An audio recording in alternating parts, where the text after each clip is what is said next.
Good evening all. Welcome to Tech Meet. My name is Madan Karthikesan. I'm a system analyst. So the Tech Meet happens once in a fortnight. So every 2 weeks we conduct this Tech Meet. We invite people from various IT organizations, students from engineering colleges, and we conduct speakers will be from mostly from IT industry. So today we have two speakers, Mr. Shobha Shanmugam. He has come all the way from United States, Nebraska, Omaha. He is working in government corporation. He has 25 years of experience in uh, is in transportation industry in database as a database administrator. He has 25 years experience. So he will be talking about Snowflake. In addition to that, we are expecting one more professor, MS professor at SFO College. So in addition to that, we have two internal speakers who will be talking about the chatbot and the chip design. So we are going to give a demo in chip design from the University of Oregon server. So using FPGA. So before that, I'm going to give a brief demonstration about OEM profile, what object recognition does, and what are we doing. Those things I'm going to speak in some 10 minutes.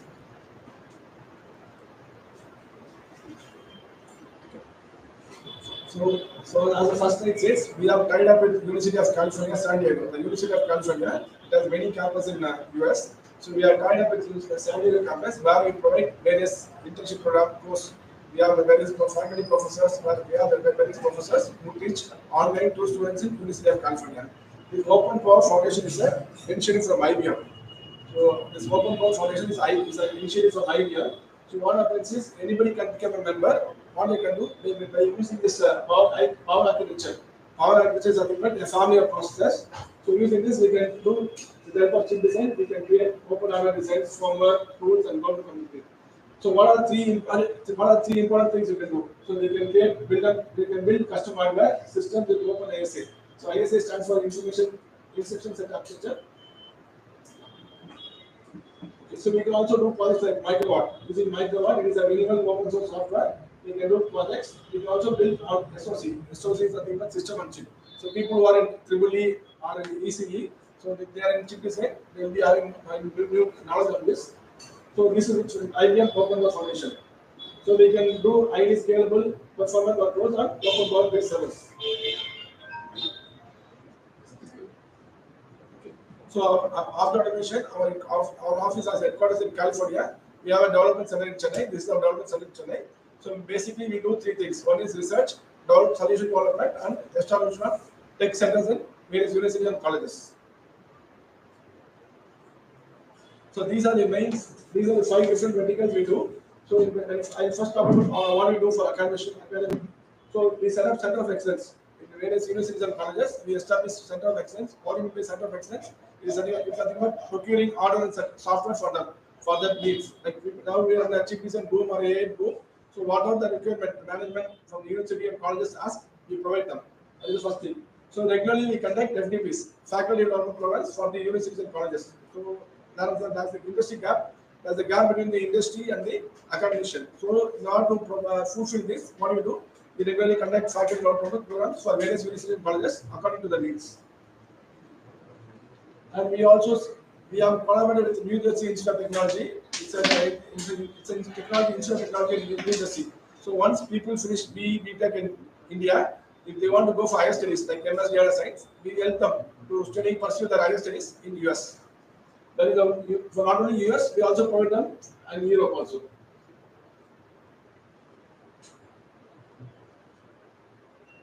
So these are the three main important offerings: the onshore, offshore development, research solutions, technology enablement, and center of excellence in university and colleges. So we have chief design professionals, we have AI professionals working around the world. So we have in other states of India also, in around the world also, we have professionals. So with respect to the technology element, we conduct regularly technical courses. So like for example, now people are asking Generative AI courses. We regularly conduct Gen AI courses for various engineering colleges in India. So we also conduct short-term courses, workshops. Like it ranges from 1 to 5 days. We regularly conduct global AI chip design conference. So for example, in 2 years before, we conducted a global AI festival in Sairam Engineering College. And last year in August, we conducted a global AI festival in SRM Institute of Technology and Science in Ramapuram campus. So as I said, for onshore and offshore development, we have a lot of resources, HPC, high performance computing resources, and artificial AI resources we have. And in addition to that, we also provide chip design and unification. We have hardware engineers who are specialized in relaxant hardware. So we provide HPC consulting also.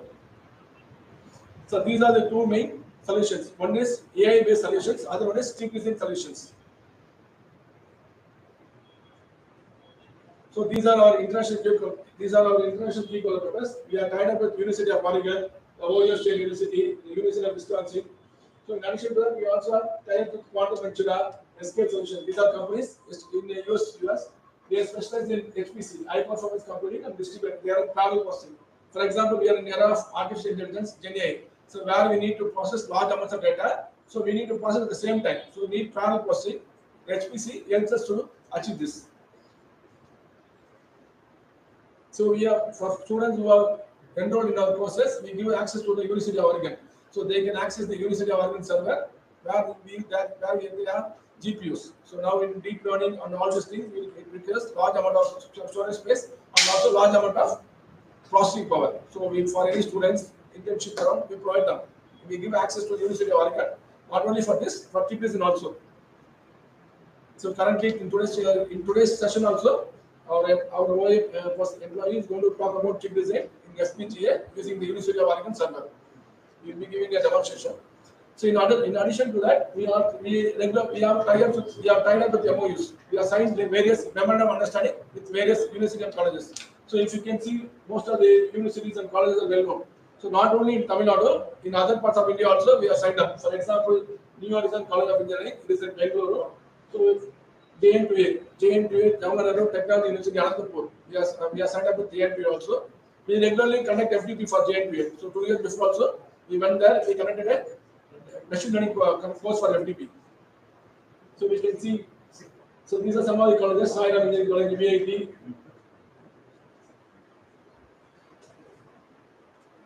Okay.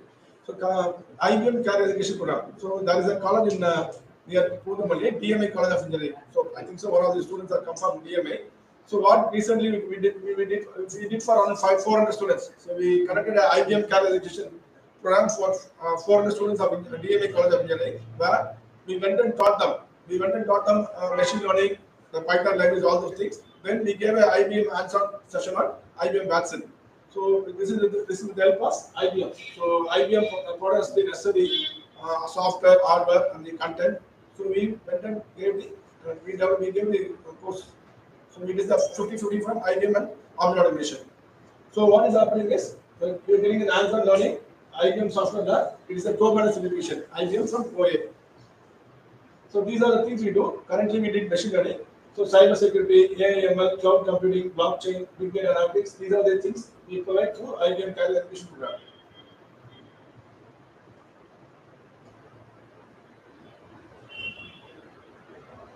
So these are our technologies, but these are our partners. For example, Red Hat is a variant of Unix.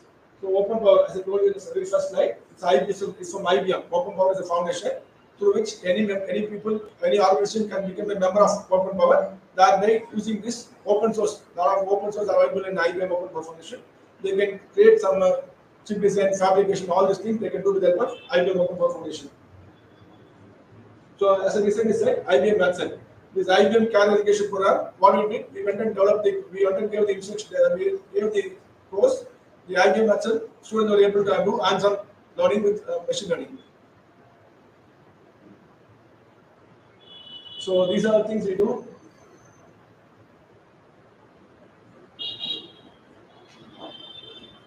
So the Power AI is a platform. So what we can do with the help of Power AI, we can do deep learning, machine learning, all more important AI-related things.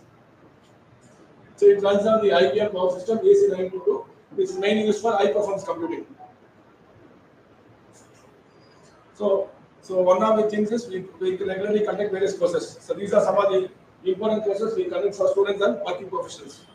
So machine learning with Python, quantum computing, cyber security, Azure, data engineering, FDP, chip design, 5G. So these are the latest trending courses we offer to various engineering students and various FDPs.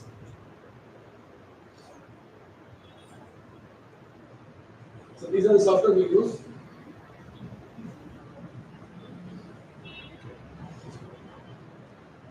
So we are tied up with University of Oregon, where we do all these HPC, high performance computing related things. So with the help of this E4 is a stack, it's a software stack.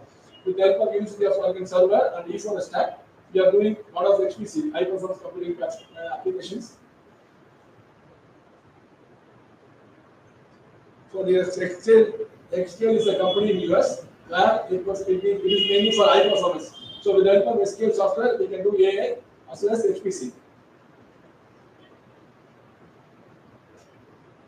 Okay. So as I said in the very first slide, University of California, it has a lot of campus in the US. So one such campus is in San Diego, where we have a tie-up with San Diego campus. So we provide courses to the students who are in the San Diego campus, mainly related to data science. So if you can see here, there is a course called Data Science and Practical Applications. It is one of the courses we provide to the students of University of California, San Diego campus. So these are our core expertise on silicon. So Mr. Ganesan Narayanasamy is the founder and CEO of Object Automation. So he was a former employee of IBM. So we can for any inquiries, we can reach out this HR at object-automation.com. We have contact numbers in US as well as in Chennai, UC San Diego and OpenPOWER. So you can always visit our website object-automation.com, where we have more information about what are the courses we provide, what are the things we do with respect to university and colleges. All those information are available in detail in the website. Do you have any questions? Okay, thank you. The course you said, right? Data science course in the University of San Diego campus. Is it available for local folks here? No, it's not for it's for the students in San Diego campus. It's not. So we are for us. We have an IBM category program. So recently we delivered it at DMA College of Engineering.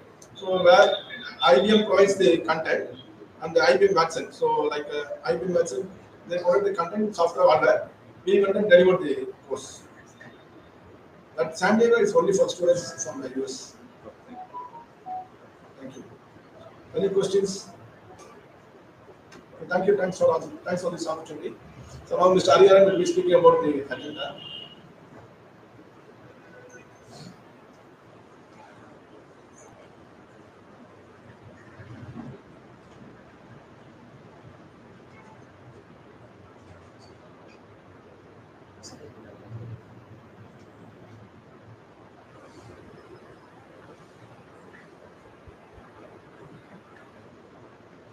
Okay, so my name is Hariharan. So I'm a full stack developer here working, and today I'm just going to present about first before going to anything, we warmly welcome user Mr. Srinivas Shanmugam, who is a senior database administrator at Verder Enterprises, the transportation and logistic company, and we keep America moving, and it is quartered in Omaha, Nebraska, and he finished his BE Mechanical Engineering from Pune University, and he also done his master's degree in engineering design from Government College of India, Coimbatore.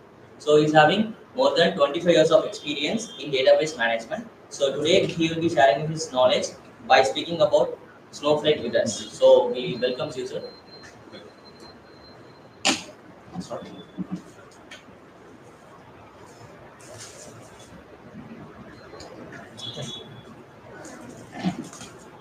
So we'll be receiving some small momentum from Object Automation. So on behalf of Object, I'm happy to consider Mr. Shanmugam.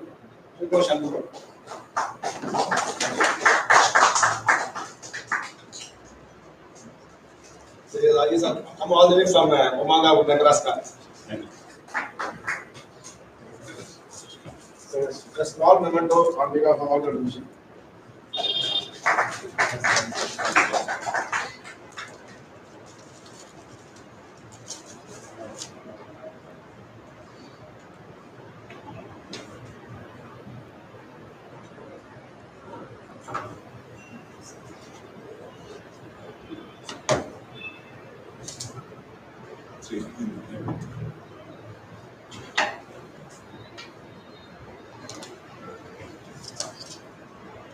Right.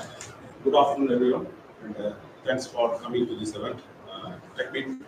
And it's fortunate that I'm happy to come here all the way, and I was here for the last 3 weeks, and Ganesh called me the other day, and I try to look for some opportunity to connect in the local technique. And I said I'm available here, and that's why I'm here.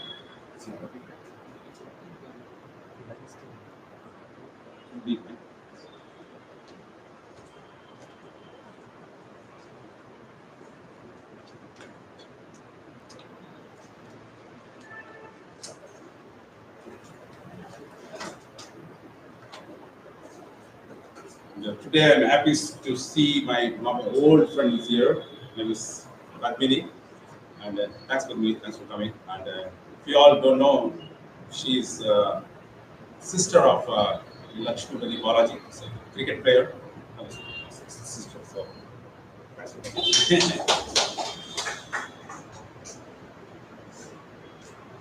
Hi.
Okay, start comedy or you wait first?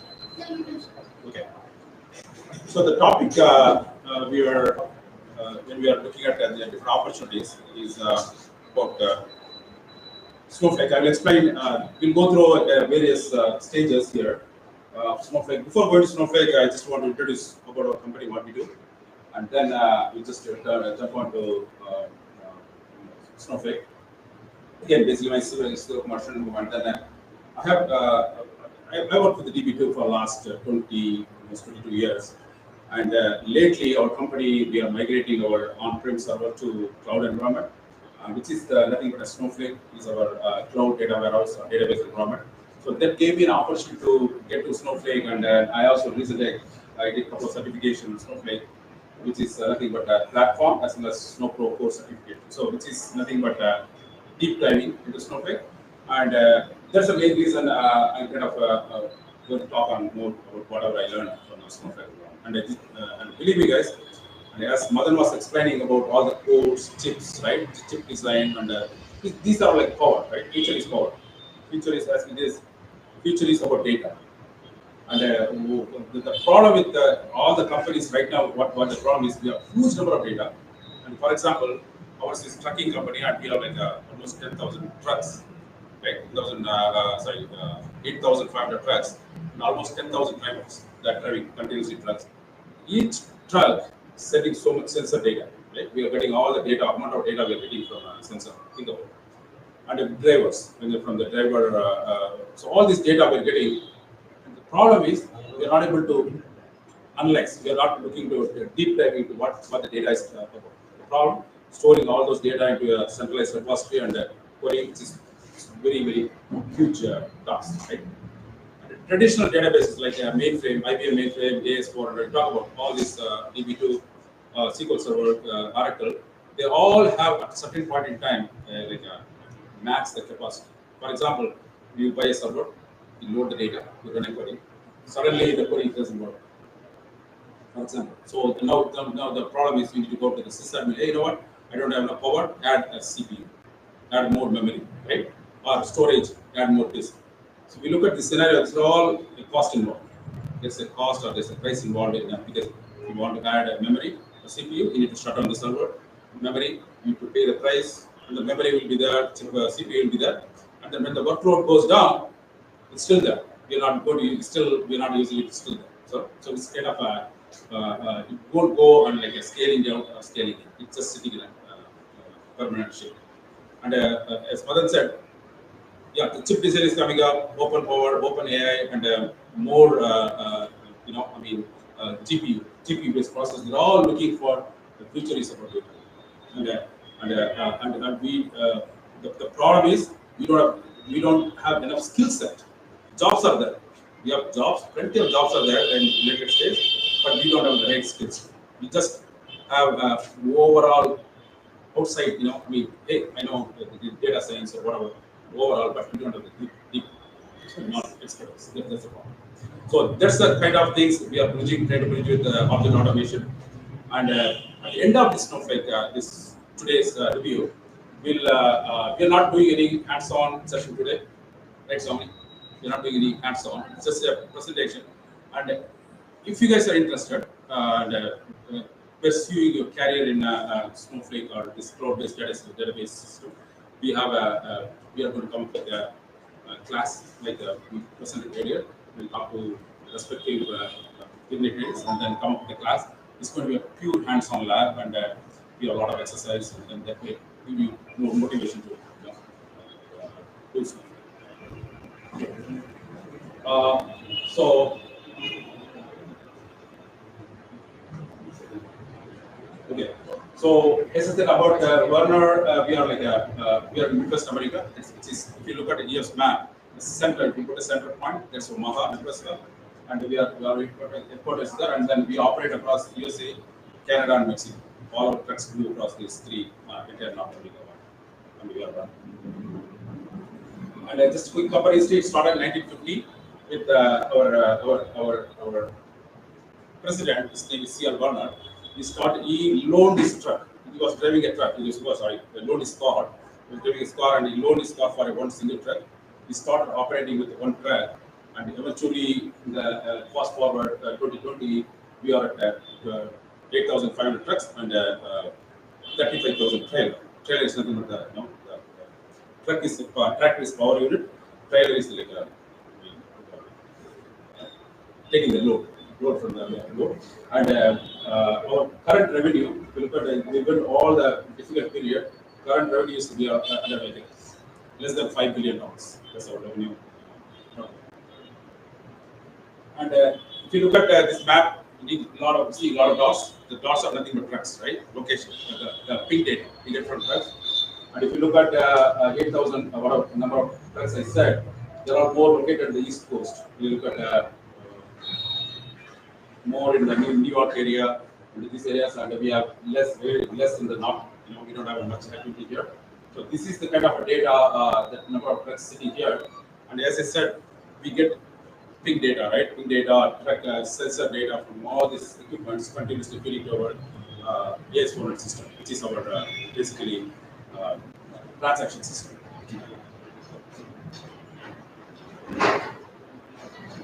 And as I said, right now we are at less than $5 billion, that's $3.3 billion, which is like 25,000 crore. And our plan is to reach 5 billion at the end of 2027, and which is 40,000 that one of the crore number.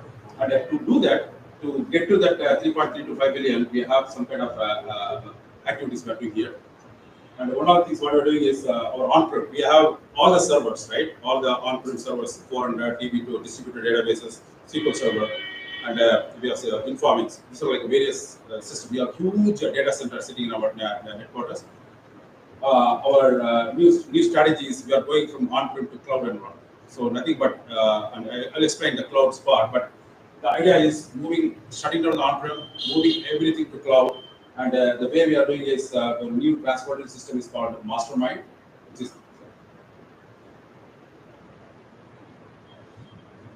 Mastermind system. This is like a new TMS transportation system we acquired from a cloud provider. So there is going to be a featured TMS system, and Salesforce and Workday.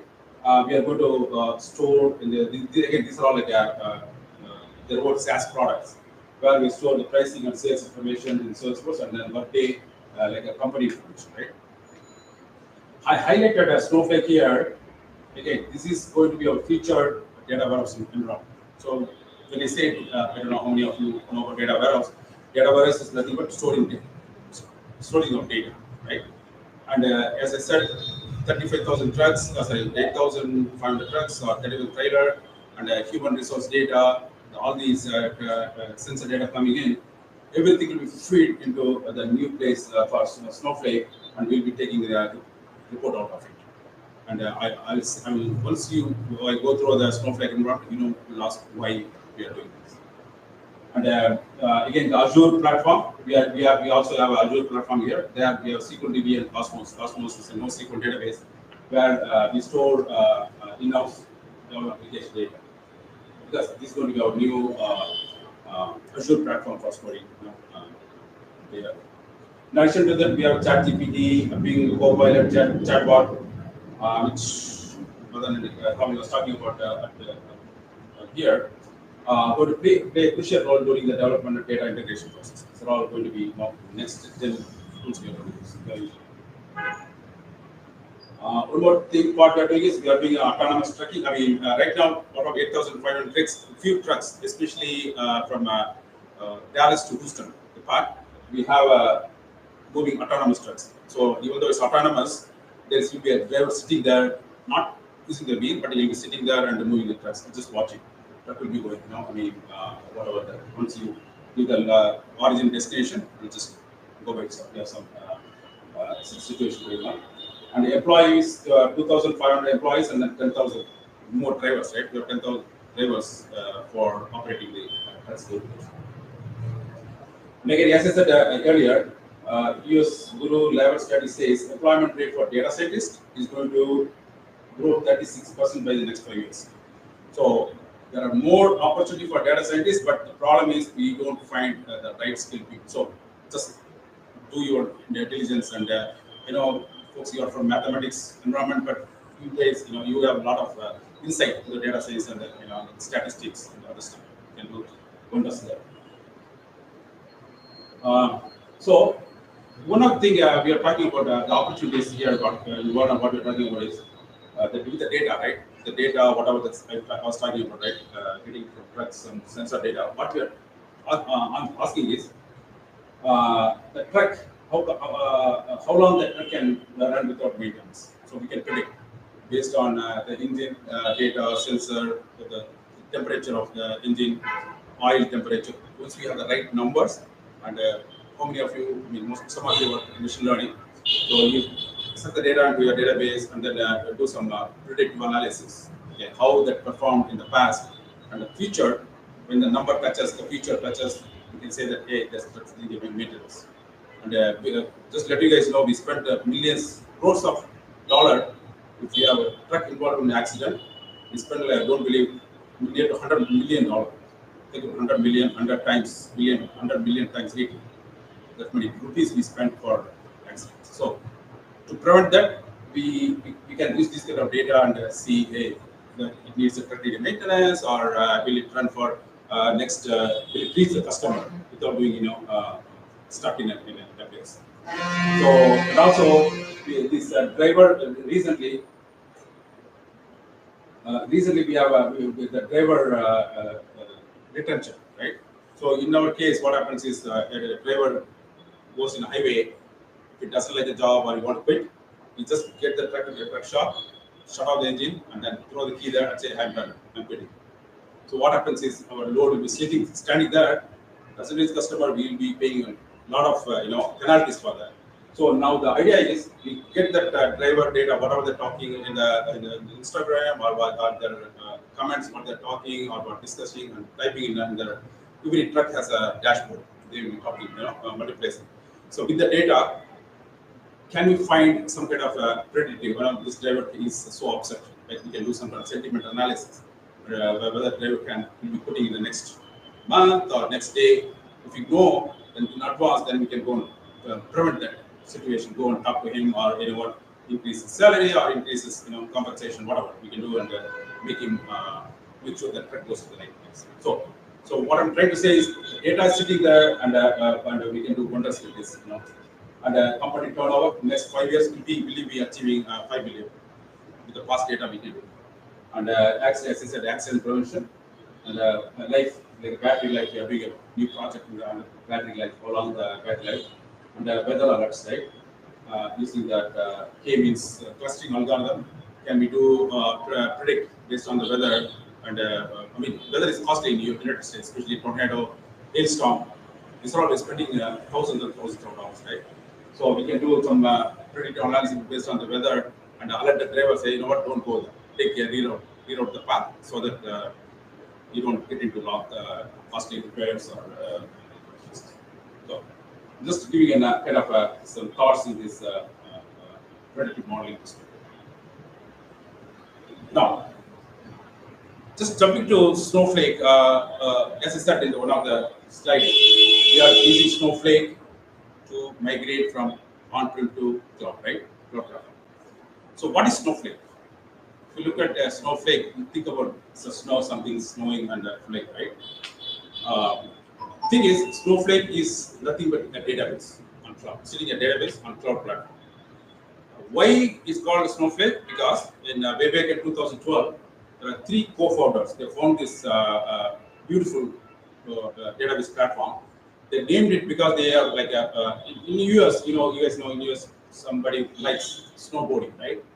They're all three founders love snowboarding. They like snow. Then they call it Snowflake. Call it like a unique thing. Even first time when you look at Snowflake, what is this? I mean, it won't come into you as just something, but it's a database, cloud database platform. Period. That's it. So to give an analogy, so right now you're on-prem. What's happening on-prem is think about your own home. In your house, you're sitting there. Now all the on-prem servers sitting here, whatever the workload we are doing, everything is comfortable sitting here and doing it. Now think about it, going to move yourself from your house to an apartment, rented apartment. So all you are doing is you are shifting your from the analogy is I don't need this house because I need to maintain this. I need to paint this house. I need to put a fan. I mean, lawn mowing. I need to clean my snow. Or what a lot of activities here.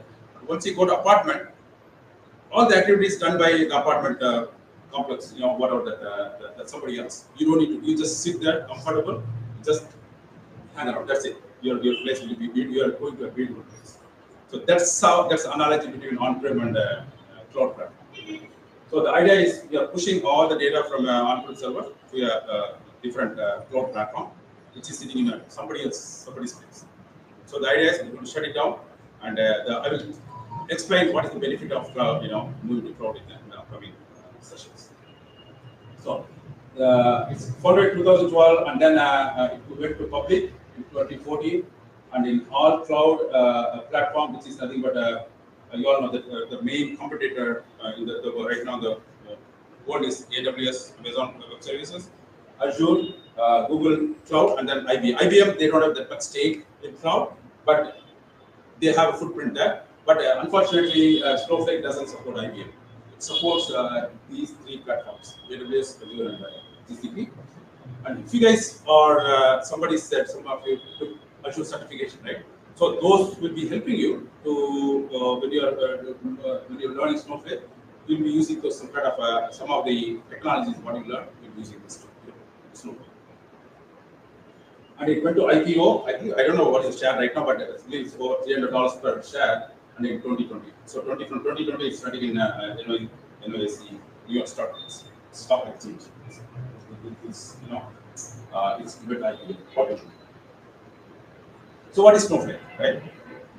It's a cloud-based simple data platform. Sitting everything is in cloud, as I said, and not built from old DB tech. So old DB tech, when you like database tech, what you see, they're all built. For example, you start a company, and when you want to you want to build it, you want to have a database in your company, right?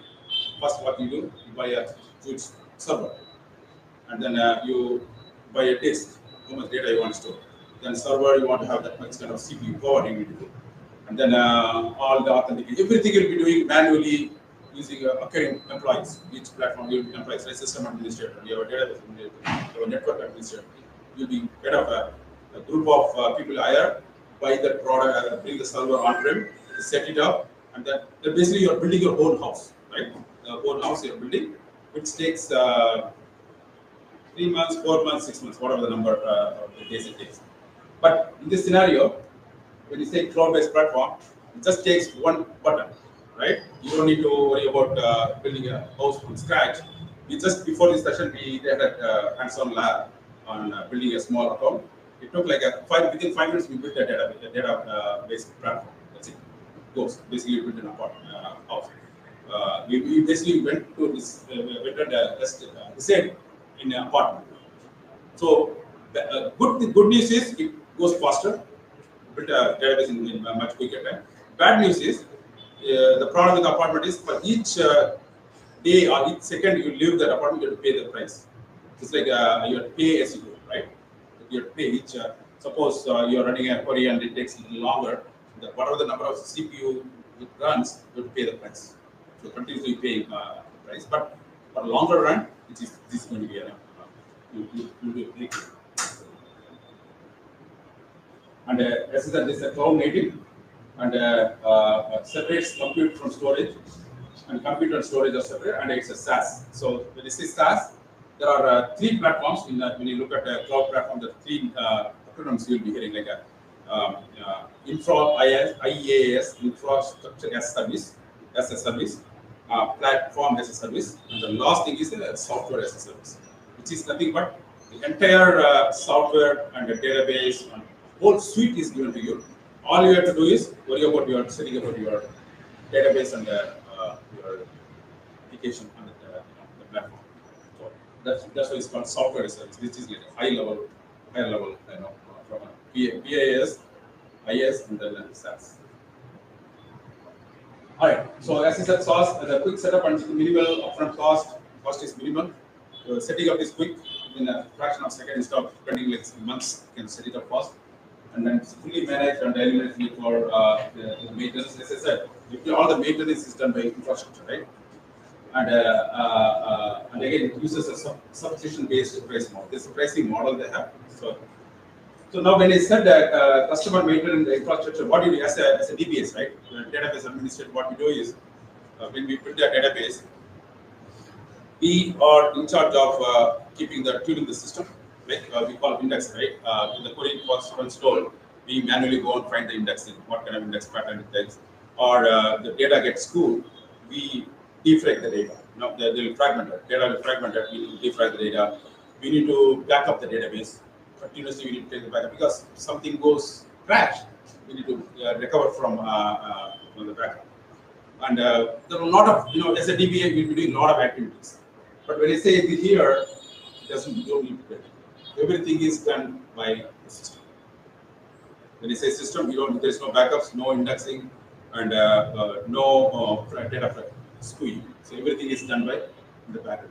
That's the beauty about the Snowflake department. So what does it mean for DBS? Future DBS, we'll be spending more time on building the application or the infrastructure.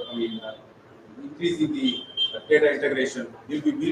Our path for DBS or future is data engineering or data scientist. Those are the path we'll be taking and making that company. All right. If you look at the traditional architecture, right? What Madan brought in on-prem servers. So we call shared disk. Right? You must have heard the shared disk architecture. So what happens in the shared? All you have different CPUs, different nodes, but all the nodes will be talking to a single disk. So the pros is you have a high performance, high data availability, and load balancing will be improved. But cons is a single system failure. For example, if the disk here goes bad, it's gone. You lost. Something crashes, the database crash, and the only way to recover is we can go back to the backup. Restore the database, right? That's how shared architecture. The shared nothing. Here, your data will be sitting in a different disk, right? And each disk is connected to a different CPU. So the thing is, the data, any data, the data will be distributed basically across 3 different disks. And anytime when you want to put some data, it has to communicate between these 3 separate disks and get the data out. So one of the pros is high scalable architecture because scale, right? We call it like horizontal scaling. But the con is data partition can be time consuming, because if you are pulling from here, if your data is sitting here in this disk, it has to communicate between these three disks and bring the data out. So it is pretty expensive. So that's cons about shared nothing. So overall, the entire data architecture, any database environment, these are the two architecture we use, at database environments.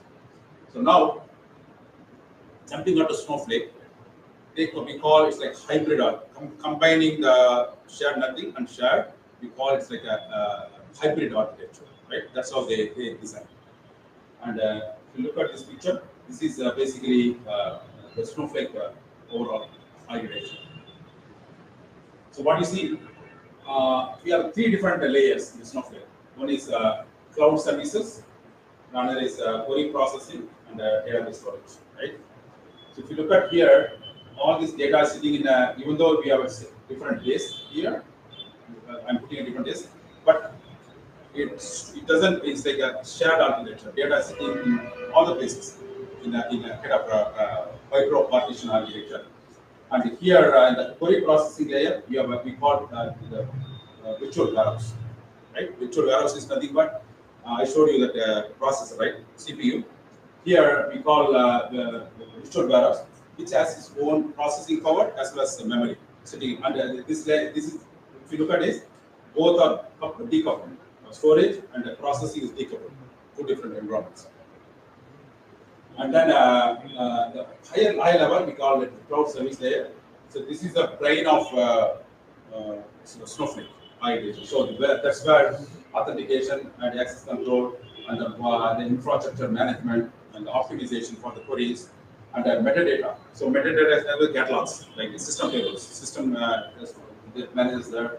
And security. This is a kind of an interesting point. I will explain. I will explain that. But the metadata and authentication are kind of a binding. All these four layers, and the security is very important, because once you push the data from on-prem to any data, power adapter.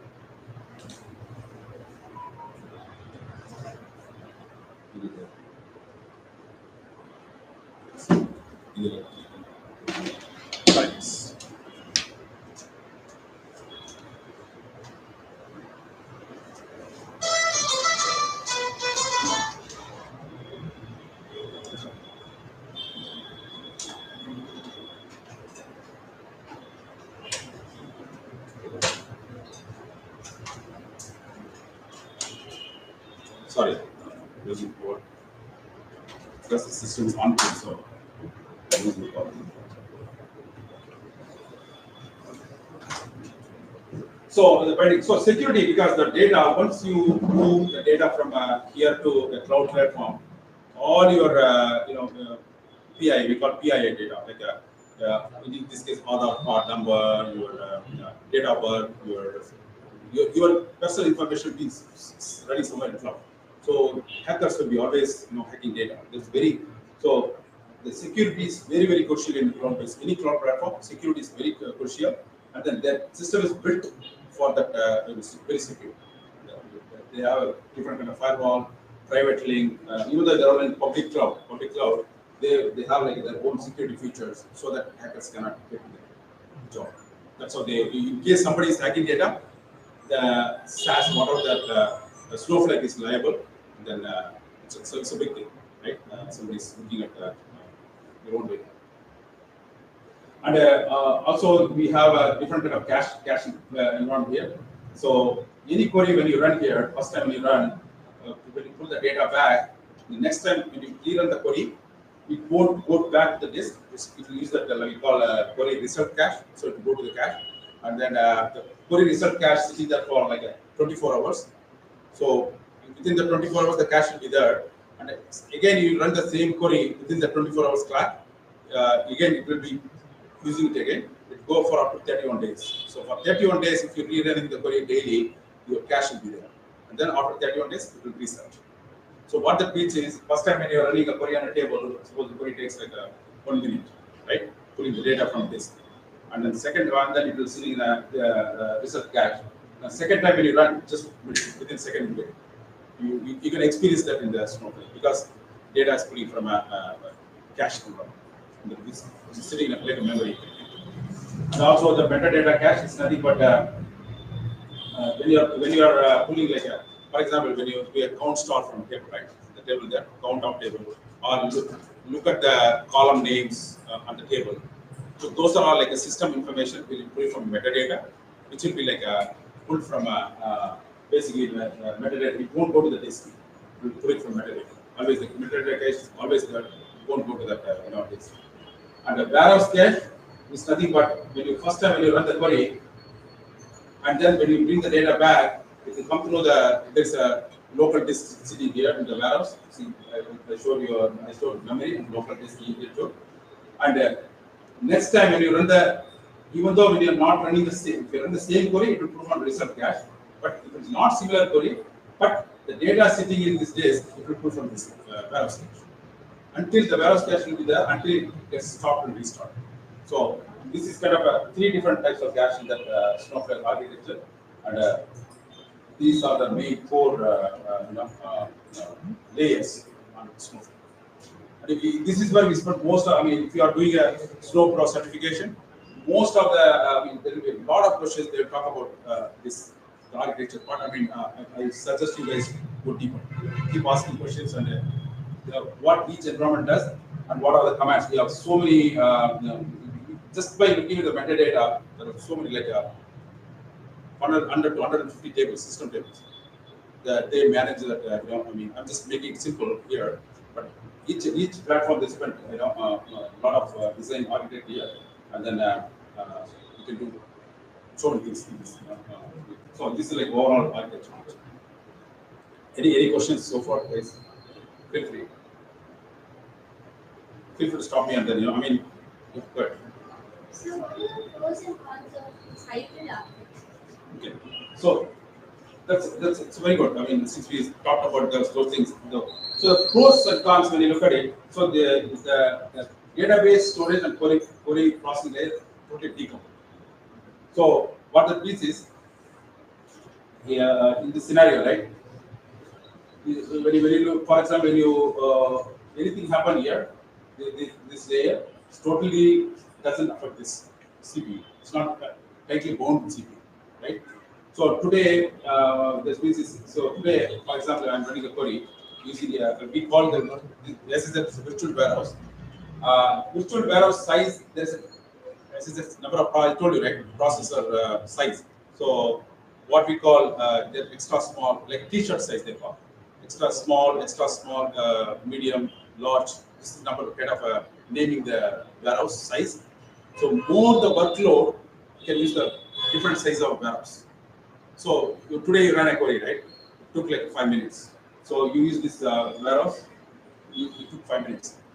Now you want to tune it. All you have to do is change the query to use a different size warehouse. Here you can since they are decoupled, without affecting this, you can change this. You can build another bigger warehouse, like a larger size, and then run your query, point into the larger, use the large warehouse. So by creating this dynamically, I'm not affecting this database storage. It's totally different. Both are like two different. In the traditional platform, what happens? When you want to run a bigger query, you need to basically shut down the system because disk and CPUs are tightly coupled. You cannot this thing. So you need to shut down the system. You need to add CPU, add memory, and there are a lot of. And then once the workload goes down, still the memory will be still there, bigger memory. So you cannot do it. So that's the kind of pros. And here there is no con. So far we don't have any con. Because decoupling is good, right? It's always it's good for dynamically change the size of storage, change the size of CPU. That's good. Thank you. So I have a doubt. Yes. If there is situation, Yeah. international relationship between the countries goes something wrong, Yeah. and will it affect this kind of things? For example, server is being Yeah. to our not friendly. Yeah. Will it affect our? We'll come to that. I'll show you that the geo redundant how do we do this data geo redundant pushing fully data, but definitely it will affect because if somebody, if our cloud system, for example, in Asia Pacific region and Mumbai, Bombay, we have a AWS, Azure, and GCP that's sitting there. If something happened with the trade war and we said, hey, get out this, remove server this, it's gone. Unless this data get replicated to some that one country, otherwise it's gone. But again, it's to do that they have to go through a lot of mitigations. Because somebody set up this in Mumbai means they spend a lot of money before going through the trade war or whatever the war thing. They will take care. But that's a good point. I mean, it's above our. There will be a similar effect. But I'll tell you, I'll show you that all the regions, then we will. Thank you. All right, so this is the core architecture. We'll go just go quick.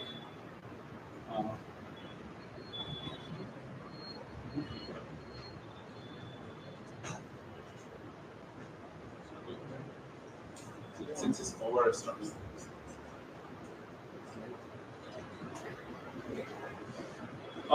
As I said, the see here, right? Just dissect this query processing layer is nothing but optimize and compress the column. This is that the data storage is storing the data, which is in the compressed format, columnar storage, and data storage cloud, and then you cannot directly access the object, right? Data, even though stored with the disk, you cannot touch the data. Because if you touch the data, it's not encrypted, it's not readable. The only way to use the data is running through a SQL query. You can go and get the data, whatever you want from there. And as I said, only accessible through the Snowflake SQL queries. Query processing layer, as I said, it's all we call virtual warehouse. Virtual warehouse is nothing but CPU and memory, right? The processor, core processing running that. And it's running as an MPP, massively parallel cluster architecture, and it has a memory and a cache as well. And the query result remains in cache and purged after a point. Also, when you shut down the warehouse, it will also from the cache. And the first, when I say cloud service layer, it's nothing but brain of Snowflake architecture. And you guys want a small break? You can take a small break if you want. Use the restroom. You share this presentation to us. Yeah, we'll send it to the team at the beginning. So that we know. Yeah, definitely. We'll share it. Thank you. So here, as I said, that it's the brain of this thing and the Snowflake platform, and that's where all the security, access management, and monitoring, right? All the activities going through the component. So sure, that's the brain of Snowflake. And again, mentioned that optimization, metadata manager, is all sitting in that cloud service. All right. Now coming to editions, right? Snowflake comes with 4 different editions. So when I say editions, it's nothing but the features. So any database product you buy, right? Standard level, enterprise level, will have more. For example, standard level, you cannot replicate data, move data from one place to another place. Whereas enterprise, you can replicate. So different features. So be that said, Snowflake comes with 4 different editions. One is standard, that's the lowest edition. Then when you go to enterprise, it contains all the editions along with the multi-cluster. When I say multi-cluster, what that means is when you guys know scaling, right? You know scaling. Scaling is nothing but, as I said, when you are running a workload on a server, when the workload grows, for example, right now today, 5 people are using this system. Tomorrow, 10 people or 10 times the load comes in. So your query will go down. The processing power will go down. So at the time, what you do is you add more CPU, more memory, which is nothing but vertical scaling, right? The load to grow adding more processing power is nothing but CPU is like growing vertically, the vertical. But now, sometimes what happens is more users come to the picture. Like today, 10 people are using, tomorrow 1,000 people are coming to the picture. Now, if you do vertical scaling, Even though CPU is growing, still you will get into locking issue. So now what happens? You have to do horizontal scale. You have to scale your system horizontally. So what we do is distribute the data into multiple disks and multi-platform, so that all the 100,000 users can touch the data without reducing loss. Right. So both things, both when I said both that's called multi-cluster warehouse. We can do horizontal scaling and vertical scaling dynamically in using virtual warehouse within the system. So you don't need to worry about it's all setup on the server. And then the material view, search optimization, and extended time. When you say extended time travel, it's nothing but you have a table and you are inserting data on the table. Suddenly, you delete some data, production data, right? So what we do is usually when you delete table or data is gone. It's the production data. Now in the traditional DBS, what we do is if you have data like backups, you go back and go to the backup, restore the data, and then reupdate the data back to the table. That's a typical data in the DBS. Whereas here, Snowflake is a beautiful time travel architecture. All it is, suppose you drop a table, you just undrop table, run a command, it will bring the data back. So drop is nothing, but even though it's drop, it's basically not dropping the data. It's keeping the data in a cache. You won't see that unless you run the undrop. So that is valid for 91 days. They call 91 days. There's a time limit, but in 91 days you'll be able to recover the data back. So that's called time travel. So these, whatever the features I'm talking about, is not built-in feature comes with that. Again, this business critical is the next layer, and again it compresses all the enterprise, and then there is a failover and DR. You asked about that somebody the data system is in one country, something happens. Now that's the solution failover and DR. So what they do is they have a system sitting in Mumbai and another server sitting in London. So between these two, they replicate the data. And if something goes down or something crashes or some earthquake comes in, then it will be failover to the data.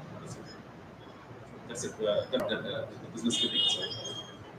And just all other more controlled HIPAA control. HIPAA is nothing but the term used for healthcare. So see, United States, all the healthcare data is very secure. If you have, because if you have some disease, right, shouldn't explode to others. This is very, very sensitive data. Somebody has some disease. I mean, if we have hacked the data, then people will know about what he has. That's very dangerous, right? So the HIPAA control, they have more control on those kind of data security there. That's what HIPAA and CSF are business critical. And VPS is more like an advanced feature, and that's the highest level of security. That's for the government uses. So the government uses server, and it's just a separate and environment is totally. So, got it. And when I say if it go from one level to price wise, it goes from when I go for each version, so each editions, price will increase. So you're paying the price for the feature, right? So that's how that. This is what that I was talking about the location of the servers. So what you're seeing here is all the standard enterprise, all these editions. Above critical, right? I was starting to fail over. And the servers, all you see, the servers, what you see in orange is AWS, and blue is Azure, and then green is the Google Cloud. So those are the location of the server sitting in all over the world. It's the main location. And you see most of the servers sitting in the United States, and then some in the Europe, some of them in Europe, and in India we have like Mumbai we have location, right? That's the location of the platform here. So what this means is, if you're sitting here in India right now in Chennai, when you are building a Snowflake account in the cloud, when you're building an account, you will point your server to this Mumbai location. Then it will ask you a location when you're building that account database initially. Then they will need to point to the right location, nearest location, so that you don't have any network latency. Because if you're sitting here and if you want to point this location to here, then there's a latency in putting data. So to avoid that, you need to go to your nearest location. and also this location from here to this location to answer the question, data will be replicated to different areas for the failover. From your experience, is there any specific reason this Azure is to Gulf countries and the other this orange is in Brazil? Culturally, is there any connection or that? Nothing. Yes. I don't know. So you're saying that under South America we are only AWS. But India is democratized. Yeah, India both Azure and AWS, right? I, in Australia we have two. So being this said, anytime when you build a Snowflake, total I think total number is coming to 23 or 24 total number of locations. But anytime when you build Snowflake, you will be sitting in one of the places.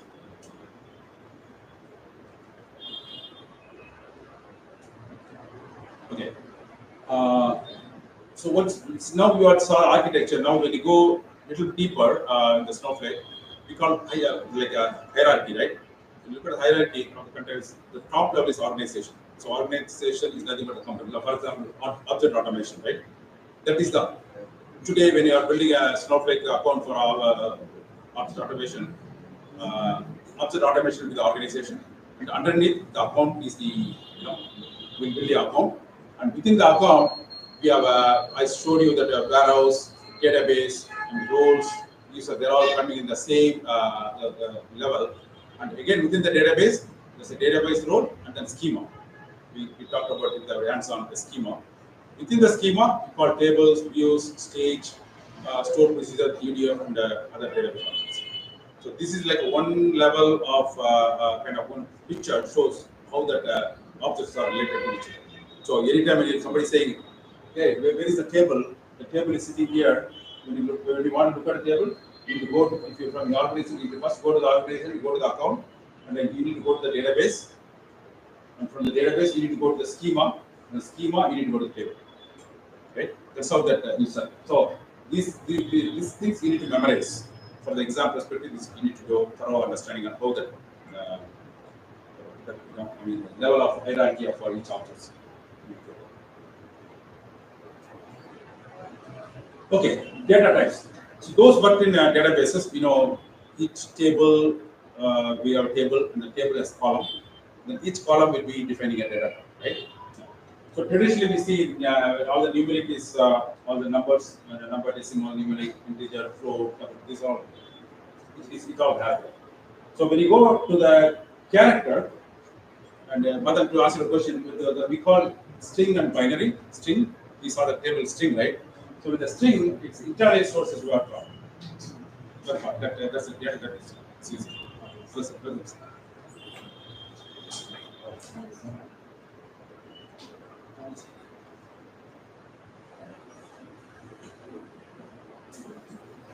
Please go. Thanks.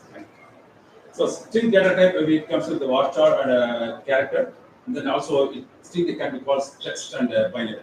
These are the kind of string data type. And then logical, true or false, it's a Boolean data type, and that will give yes or no flag.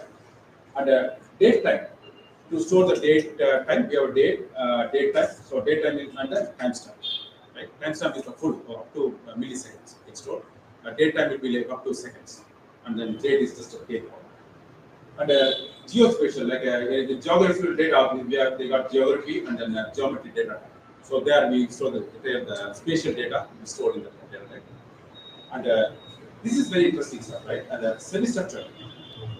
As I told you guys, this can handle structured data, semi-structured data, as well as unstructured. Unstructured and block data. So semi-structured data will be in the Snowflake stored in a variant column, which is nothing but a variant. The data type is called as variant, and that's where you're pumping the semi-structured data on the variant object and array. So that's a crucial in the Snowflake. So these are the kind of high-level database. When it's a database, is nothing groups of schemas, multiple schemas, and within the schemas we have tables. And each database, when you say the database, belongs to a single Snowflake account, right? I showed the hierarchy earlier. hierarchy. One platform has one database.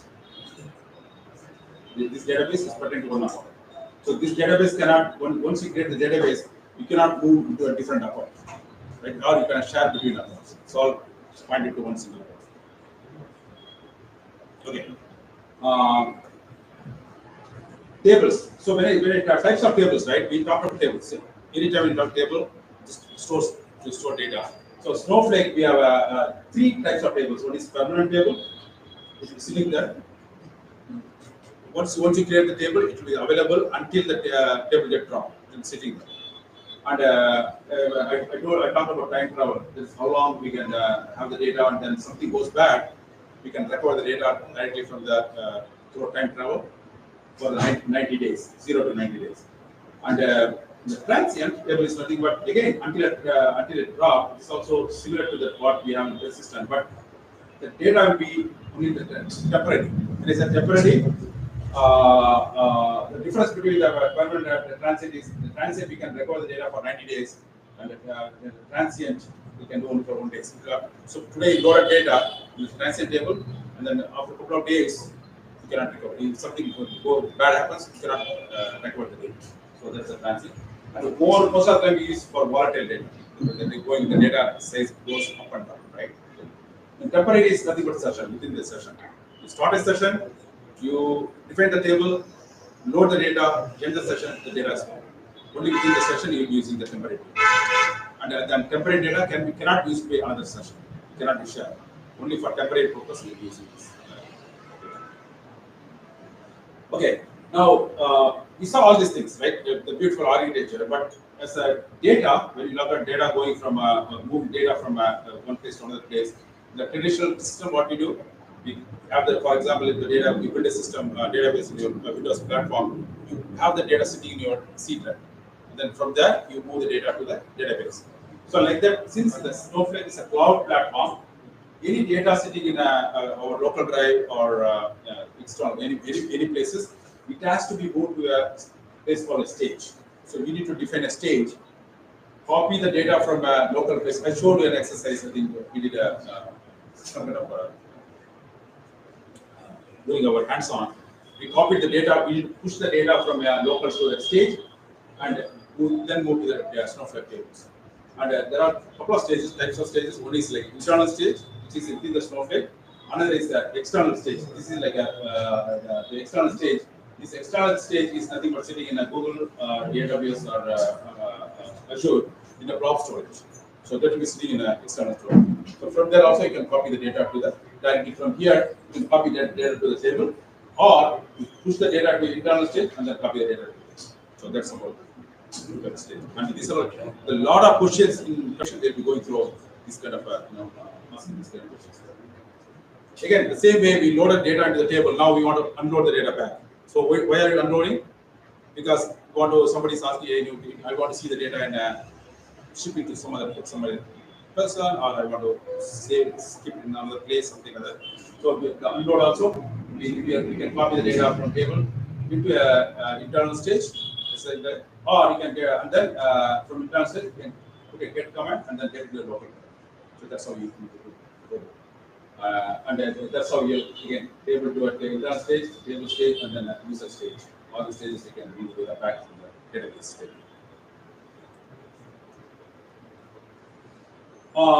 Again, if you look at a load operation, right, there are 2 types. One is the bulk loading. Bulk loading is you got the data from a place, like a huge data set, and then you put it in a stage, and then you push the data into a table, one time load, right? That's like a one-time load. Now, if you look at a traditional system, you'll be continuously getting data from a place. For example, in this scenario, we have a snow pipe. This concept of snow pipe. So what it does is, you'll be getting continuously, the data will be continuously coming to a staging area. And then the snow pipe, what it does is, it's called event notification setup. So as soon as the data coming to a snow pipe, it recognizes the data, go back and try to get the data, push it to a staging table, and then from there it will go to the staging table, and then go for reporting purposes. So continuously, as the data comes in, like I told you, like a sensor data, right? Trucks will be sending sensor data continuously. Now, we cannot wait until the data load to a table take lot of time, right, to visualize the data. So if you want to go through a continuous move operation, it comes the data into a staging, then we through a snow pipe push the data to table. The people will be reporting out of real time. In the real time fashion, they will be reporting, hey, what's going on here. So that's what we use the snow pipe. And this is kind of the architecture, continuous, as I said, the data will be going from a off-by integrator, going to an internal stage, continuously going here. And then this is snow pipe, which basically running through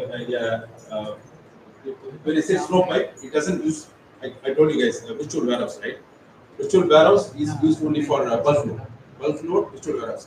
For snow pipe, it doesn't use the virtual warehouse, it uses the Snowflake and internal compute resources. So through that, it will continuously sending the data via staging area. And from the staging area, we have a concept called streams and tasks. Basically, the stream will what will do is it will find what are the data changed. It will capture the changes and then apply the changes, only the changes to the target data. So you're like, think about it, you got 10 billion rows table in the staging. Now one row gets changed from the source, and you got new and it updates on record. So the stream, what it does is it knows the one row change, take the change data and then throw a task. Task is nothing but a scheduler. It pushes the data to the top. So you're just moving the change data through the stream. It's not like class. All right. So now coming to the user fun part. So we saw all these things. These are the infrastructure, right? I mean, what I showed. Now, as a future scientist, over jumping into this role, these are kind of some of the languages it supports. So when I say UDFs, there are two big things within that Snowflake environment. One is called user-defined functions, another is called stored procedures, right? So UDFs will be used within the SQL. So once you have a user-defined function, you can use within the SQL statement. You can call for example, we call a square function, right? Square of a float, and I wrote a JavaScript language, JavaScript notation. So now I can use this square. The function is name is square. I can use the square in the SQL. Select square of some value. The SQL statement I can use it, right? So being that can be developed. User UDFs can be built through JavaScript, Python, SQL, and Java. All these languages support in the Snowflake. So you guys will be asking, when you learn different languages, those languages will be using in building these UDFs for companies. That's your, you'll be data engineer, you'll be data architect, data scientist. So we'll be using these languages for, support. Basically, Snowflake support these languages. And the same thing, when I say stored procedures, once you build stored procedure, they cannot use within SQL statement. So I said select, within the select, I cannot use a stored procedure. Stored procedure will be called as a procedure call, and then it will be used as an API, application programming interface. So how it looks, and again that supports Java, Python, Scala, JavaScript, and SQL. These are the languages it uses, and it's an example of stored procedure. So if you look at this procedure, what it does is it goes back to order table. You are passing a customer ID here in this procedure. So it goes to this order table and select order ID, order date, total amount from this customer ID, right? For that particular customer ID. You select the data, date. How you call it, you go through the call function, call get customer orders, right?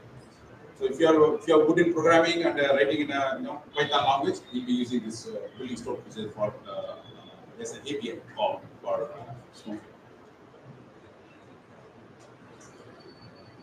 And as I said, semi-structured data. This is the kind of the data looks like. As like not because semi-structured is not structured, right? So as I said, not structured, and it's not a standard traditional structured data, but it contains labels like tags, and the labels are markup identity individual. That's how it looks. This is a typical semi-structured data, like we call JSON data type, and it can be stored. As I said earlier, it will be stored in a variant column, and then I can query the variant column. I can query using Snowflake function. I can get.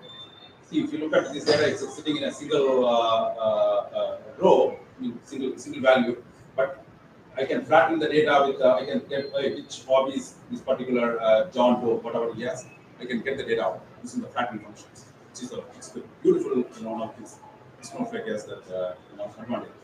over other database systems. And as I said, semi-structured data types supports JSON, RO, or packet and XML. These are all data. It supports the system supports for loading. And once the data is loaded, semi-structured data loaded, you don't unload or unloading only JSON and packet. You cannot unload as XML or other data types. So these are the main data formats you can load and unload. Unstructured. Unstructured is, as I said, it's a blob and images or VCF or KDF, semiconductors or HDF, HDF5. So the chips and semiconductors, when you're looking at those data, right, they're all like unstructured data. So that will be stored as a blob image within the Snowflake and retrieved from from system. And this is how that when you from AWS store Amazon Web Services, we can Snowflake this environment. These are the steps you need to use. One is first upload the data into S3 storage, as I said earlier. Create a policy, role, storage integration, because storage integration is a part to talk between Snowflake and storage base, and then external state, and then copy the data in place. I'm just giving a kind of a overall view. These are the steps you'll be following for pushing data. Okay, I'll just go through a quick micro partition. So, as I said, the data stored in a storage unit, right? So, Snowflake has a beautiful, the way they organize data is a columnar, I told you columnar structure. And all the data will be stored in a micro partition, small partitions. So, the idea of storing this data, if you look at this particular row, 243, will store 243. So it will show the 243, the first three rows it will store the horizontal, and then each thing will be stored in a columnar order. So that the idea is columnar and compressed format. So the thing is, so you can find the data so quick, get the data. So I will say the way I did some experiments from DB2 on-prem to Snowflake to load retrieve data from a 10 terabyte data. If it takes like in a DB IBM data traditionally 5 to 10 minutes. In Snowflake takes some seconds to retrieve the data. So that much kind of faster you get it to retrieve data from Snowflake.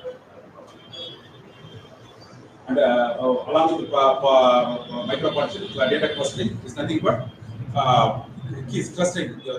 We call partitioning the columns. So there are like you can go up to 3 clustering columns you can have that can be used for especially when you're looking for using the specific condition, where condition in the SQL query. If you have the cluster, the column by that predicates, right? We call predicates faster. That's faster to get the data. And this is a typical query profile. When you run a query against, there's a DBAs. When you look at how the query runs within the system, this is how it goes. This is what you can get the query access plan from each query, and you can go and look at where they are spending more time in the query. And my query is taking longer. Is it doing a lot of table scan? What is going on here? And if I need to, maybe I need to put a clustering cluster the table more so that I can avoid the table scan or filtering. A lot of things you can do. This is the data sharing. This is we have a Snowflake as a beautiful marketplace built into the system, so you can get data from a different places. Like for example, I'm doing some machine learning with COVID situation, right? What is going on around? I can go and search for COVID data stream. I can get the data from directly from marketplace and then do analysis. So those are we cannot do it in a traditional database systems. And then if you look at partner, look at all the partners. They're like data from the data integration, machine learning, data science, security governance, and digital integration. These are the whole. You name it. Everybody's Tableau, Click. You name it. Everybody have a partner with Snowflake, and then they are bringing the system. You can integrate the tools with the Snowflake environment. So it's all. And these are the drivers you can use, like a Go, JDBC, ODBC, Spark, Kafka, Python, PHP, and these are the different drivers you can connect to Snowflake. Okay. The last thing is AI in general. right? We have data now. We talked about Snowflake architecture. We talked about data, copying data from staging to database, tables, and then sitting the data. Now, lately, they integrated also into AI and machine learning using the Snowflake. So how does it work? They call it's like a Cortex LLM functions, right? Large language model. It's built in with the Snowflake. So what it does is, I'll give you a small example in this here. Uh, Go here. So these are like three different functions, like a complete functions, task specific functions, and a helper function they call. So complete is nothing but prompt functions. When you like a chat GPT, you prompt it, right? Put a prompt and it will answer the complete the sentence, right? Or prompt questions you ask. So you can do the Snowflake platform. And when I talked about past one, a quick example I can tell you is like we talked about unstructured data, PDF document, for example, PDF documents. In the traditional system, we do the way we store is we store in a PDF document. You want to retrieve the document or you want to look at the data, you need to index it manually. You need to get the data out and type into a place. But Snowflake, what they have is you can using the pass document function, you can extract the data using object OCR, object scanner, right? As they call object scanner full without. So through OCR, you can read the text document from PDF file, and then you can convert it into a table structure, which is traditional system you cannot do. Nowhere I never seen that, but it has that the LLM function sitting there. So we use that. And the translate function is nothing but any language. Right? For example, you're getting a from European, Portuguese, or German language, you're getting data. You can convert to using translate function. You can convert to English, or vice versa. Using that. And also, the classified text you can do the sentiment analysis. If you're a machine learning guy and looking at the data, what they talk, you can do. You can classify. For example, a driver is touching some word. Looking at the classified text, the LLM model, you can say he's happy or unhappy. It will classify, and then you can get the report. So these are some other things that lately they introduced into Snowflake. All right, now coming to the fun part. So this is if you are interested in Snowflake certification, right? I mean, again, why are you doing certification? To make yourself available for a job. More if you have a certified person, you'll be like your job, you are on demand for getting into a job or in a job. You guys know. So Snowflake provides Snowpro core certificate. There's a core one certificate. You have to pass core certification first. Once you pass it, then you can go yourself to the advanced. Advanced level is you can go to advanced architect. If you want to become a pro architect, or you can do a advanced administrator role. You can go to administrator, or you want to become a data scientist. You can go to the specific role, or you want to become a data engineer. You can go to take a data engineering certificate. But all this outside certification requires is no core certificate. You need to pass the core foundation certificate, which is mandatory for taking this. Am I running late, sir? Yeah, you'll get it. I'm almost. So, if you want to go to the certification exam study guide, Snowflake provides these study guides available online. Further, you need to create an account and then user ID, password. And then it will take. It's a free tool. And then you go inside. It will give you all the learning process. You can learn from that certification. You can Google it. Snowflake core certification exam study guide. You will get that. Required documents available. This is the one account I would strongly recommend everybody. Go home today. If you don't have that, go to this link. It's signup snowflake.com. If you're interested in learning Snowflake, right? Go there. Once you go there, it will take you to this link. And you give your user first name, last name, your email ID, your why are you doing this thing. If you go to the next session, it will ask you which platform you want to take the AWS, Azure, or GCP. So I suggest to use AWS. Go there, create the account. Then that account is valid for 30 days. So you can, for 30 days you can learn. Then once it will expire, again it's free, completely free. Then you can resubscribe, same thing again after that. So you can keep, until you keep learning and so you certify yourself, keep using this account again and again. And that will give you hands-on sessions. And as I said, we are going to work on creating a hands-on labs.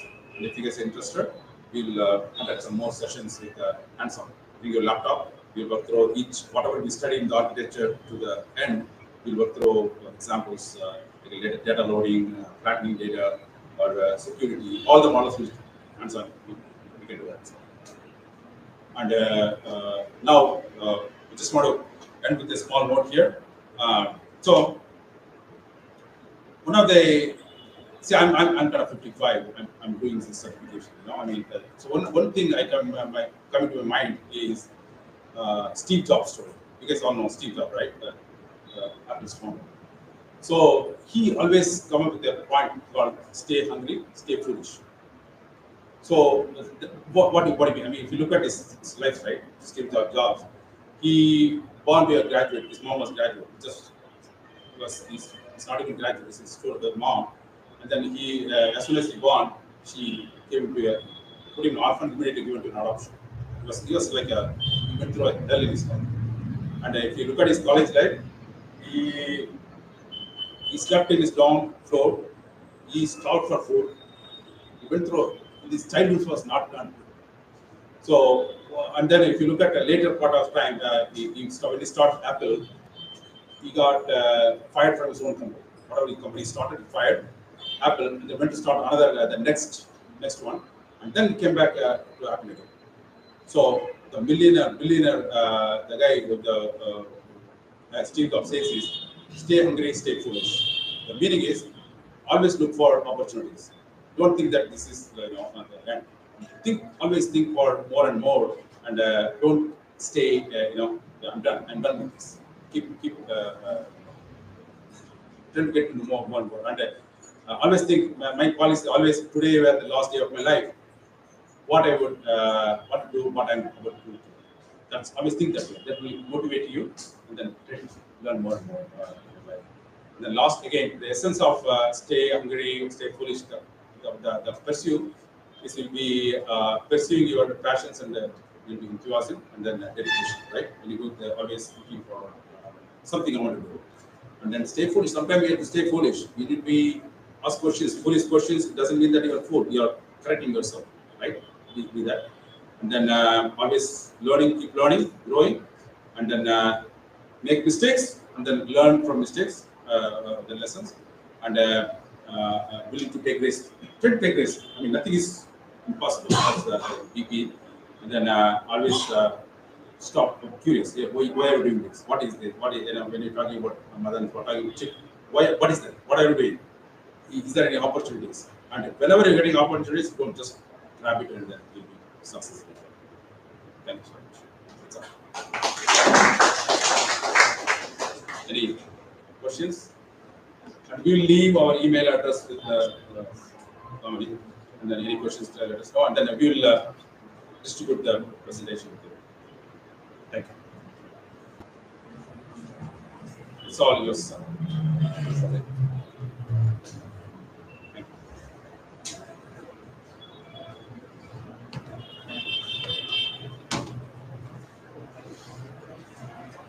So I thank Mr. Shurbash on behalf of organization. So he gave us a real-time experience. Like what is Warner transportation experience? Like what drivers do. So how can you stop the intention with respect to drivers? All those things you give a real-time seminar, explain in detail from the end-to-end aspect of Snowflake.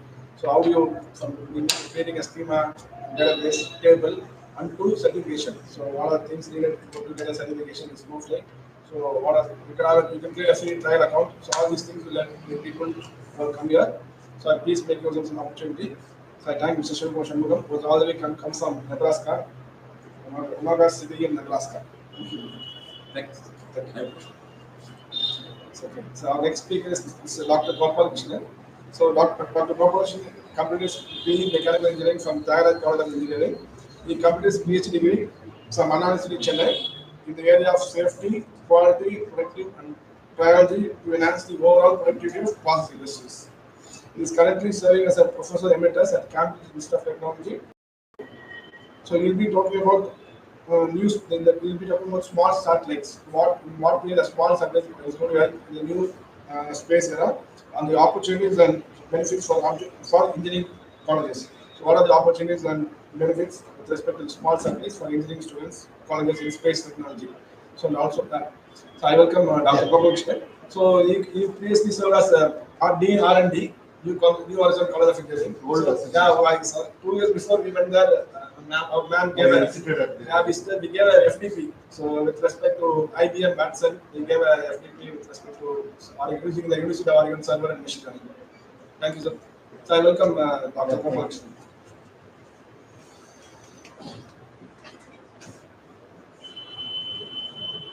So, small felicitations. So, on behalf of organization, I'm happy to felicitate Dr. Gopal Krishnan.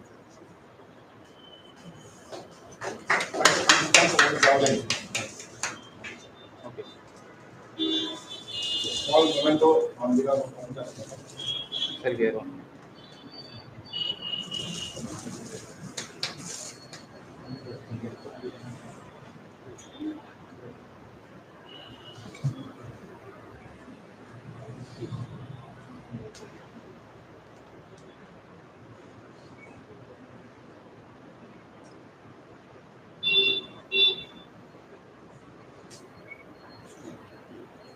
Good evening. So, how many colleges are here? The overall representing college or all are training? Students of different colleges. Different colleges. No college management representation. Anyone is there? Otherwise, I focus the discussion. Otherwise, I'll make it difficult. Any faculty from engineering college?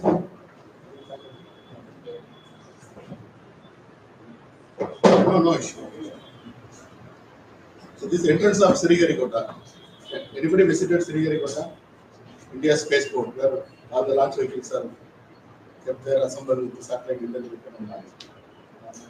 Two of my research scientists with me, Ashwin Reddy and MC Saina, they are part of the mission. We launched the 3 satellites in 2021. Now we are going to launch another 15 satellites by December, part of the 75 student satellite initiative. So to celebrate India's freedom 75 years, we contemplated this program. Like United Nations Sustainable Development Goals, they created some benchmark practices, how to cut down the carbon footprint, how to help the ecosystem by reducing wastage or carbon footprint, finally to reduce global warming. Like that, the United Nations made a Sustainable Development Goal. Something similar to that, we made this as a target or benchmark for entire academia in India. Because ISRO was known outside the world for its best practices. First time we could able to reach Moon. First time we could able to reach Mars with frugal budget. 1/100th of the budget, whether NASA or the European Space Agency or JAXA, Japanese Space Agency, or China could able to do, we could be able to do it in 1/10th of the cost with first attempt. This is another important thing. Even after 6th attempt, both China and Japan could not able to reach Mars. In spite of our launch vehicle limitation, just with PSLV, maximum capacity is 1.5 tons, only we can carry as a payload. In spite of that, we could navigate it around Earth orbit, then we slowly lifted to Moon orbit, then we could able to reach Moon. 128 crores we spent on our ground station, 100 crores we spent on our launch vehicle. Finally, only 30-40 crores we built our Chandrayaan-1. Whatever asset we created for Chandrayaan-1, we used for Chandrayaan-2, Mars mission. Still, it's a big asset near Bangalore. 3 lakh kilometer and above, we can able to communicate and receive signal with that ground station. Finally, it's a 200 crore facility created for Chandrayaan-1.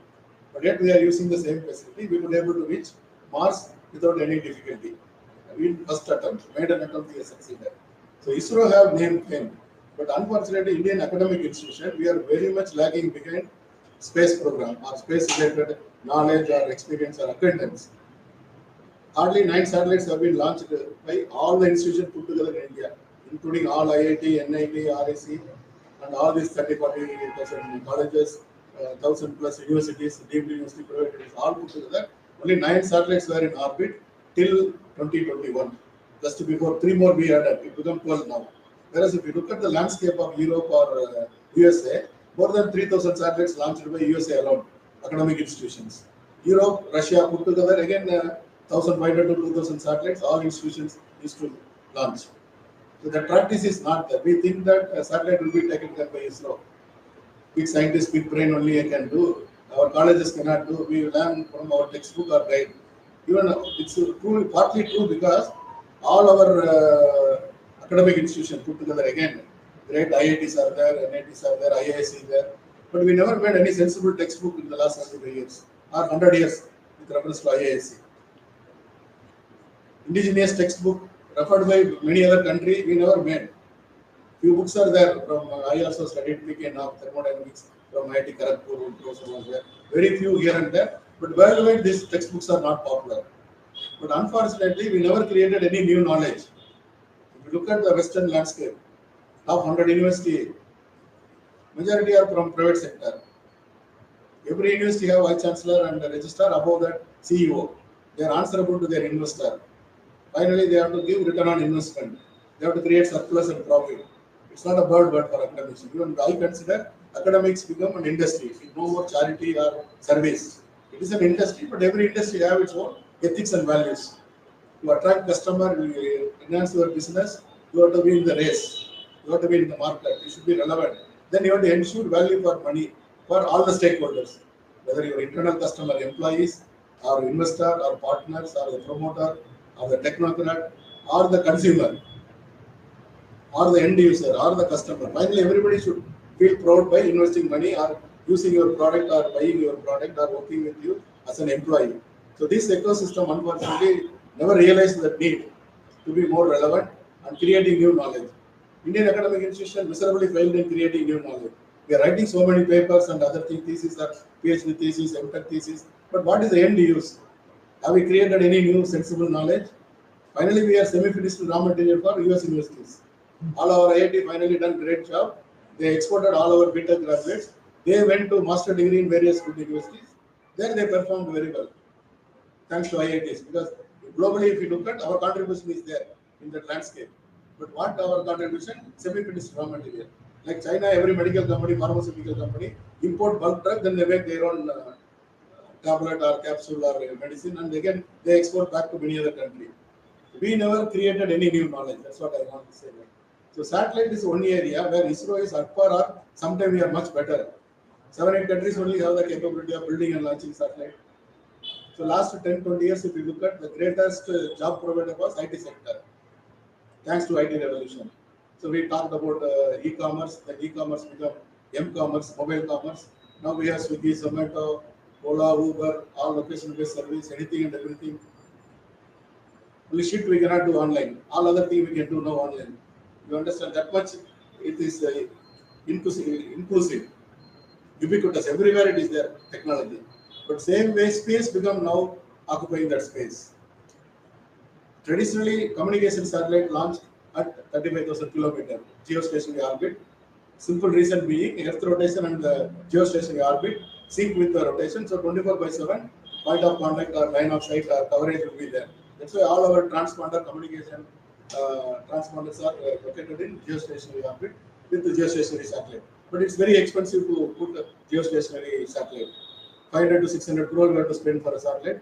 Average life for 15 to 20 years, sometimes 25 years. We cannot do any repair or service. Even single event upset, entire satellite become junk. We cannot dispose of. The geostationary orbit is so important. Finally, we have to push the dead satellite above geostationary orbit. It's called graveyard orbit. We have to do the honorable burial. Satellite is pushed above geostationary orbit. The useful orbit is meant for communication satellite. It is very precious resource. So now, thanks to cloud computing, data storage, all those things, help to the ecosystem in space sector. Now, inter-satellite communication become a reality. We don't need to go to 35,000 kilometers. 607 kilometers low Earth orbit itself, we can put hundreds or thousands of satellites. Network all these satellites. At a time, any given point of time, 10 to 20 satellites will be in our line of sight above any geography of the Earth landmass. So this gave birth to Starlink kind of business model. SpaceX came. Then Samsung is going to put 4,000 to 6,000 satellites. One from UK and Airtel together, they want to put 2,000 to 3,000 satellites. So like that, we never imagined These players are Nokia, they want to rebirth this. They want to put satellite. Boeing is working very seriously, 2 to 3,000 satellite, they want to put and provide service. So this is the ecosystem now. Academic institutions should not miss this opportunity. It's a high time. We should incorporate into our curriculum, and anybody and everybody can involve in satellite development. It is truly a multidisciplinary project. So in that background, we want to sensitize the entire academia. That's why we made this benchmark now, launching 75 student satellite by 75 academic institutions, or partnered with many other institutions. Finally, minimum 75 satellites will be in orbit in next 5 years. Like that, we made this vision. So now we are successful. More than 200 colleges and universities are working constantly on this kind of thing. Many universities adopted into their curriculum as honors degree or open elective or global elective, different nomenclature, or minor degree. Like we are facilitating and we are helping.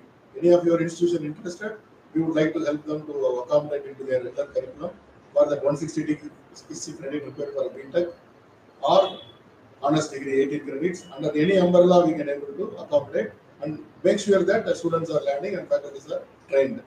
So this is the background with which I am making. Anyway, I share the slide. For want of time, next 10-15 minutes, I quickly go through. I'll share the slide as a PDF.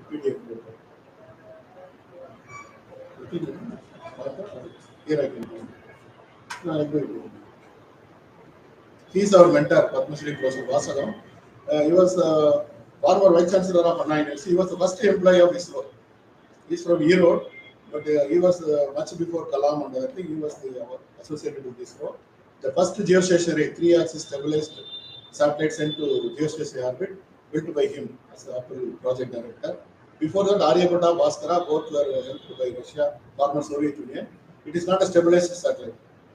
That's why all side solar panel, they made a different configuration. Any surface exposed to sun, they generate power like that. Unstabilized satellite. First time ISRO made a stabilized satellite under his mentorship. He is our mentor for last 20 years. He was instrumental for first student satellite in the country, ANUSAT, Anna University satellite. When he was a vice chancellor from 1995 to 98, he initiated. It was the first student satellite in India. Finally, after 7-8 years only, they were able to launch. But yet, it is the first baby step taken by Anna University with the help of Padma Shri Professor Vasanam.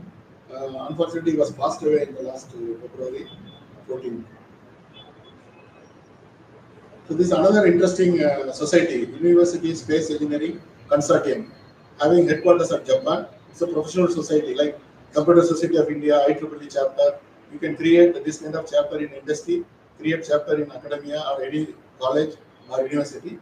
The primary objective of this forum was to sensitize people and educate people about the space, new space era. Again, when we talk about new space era, traditional space era was, space industry was owned by only federal government or central government or the public funded activity. No private can build and launch satellite, no private can build any rocket.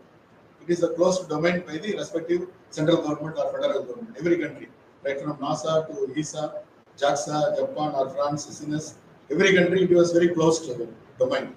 Whereas in 1998 in California Polytechnic, Caltech has come out with a modular concept, like computer, we can assemble our own computer with our own end use. You can add more graphics card, you can add any other feature as you like. You can multiply or expand the system.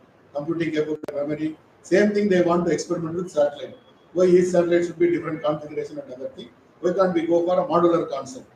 So they come out with the CubeSat, 10 centimeter by 10 centimeter cube as a single model, multiple model. Bigger satellite means 30 centimeter height, 10 centimeter by 10 centimeter cross section. It is 3U.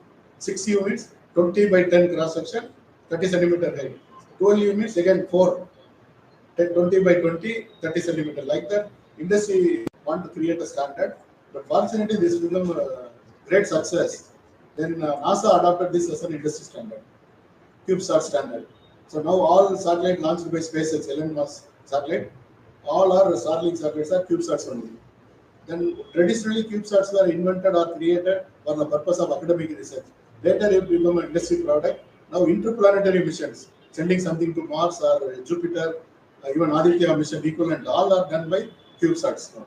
It become very big industry now, like similar to MP3, MP4.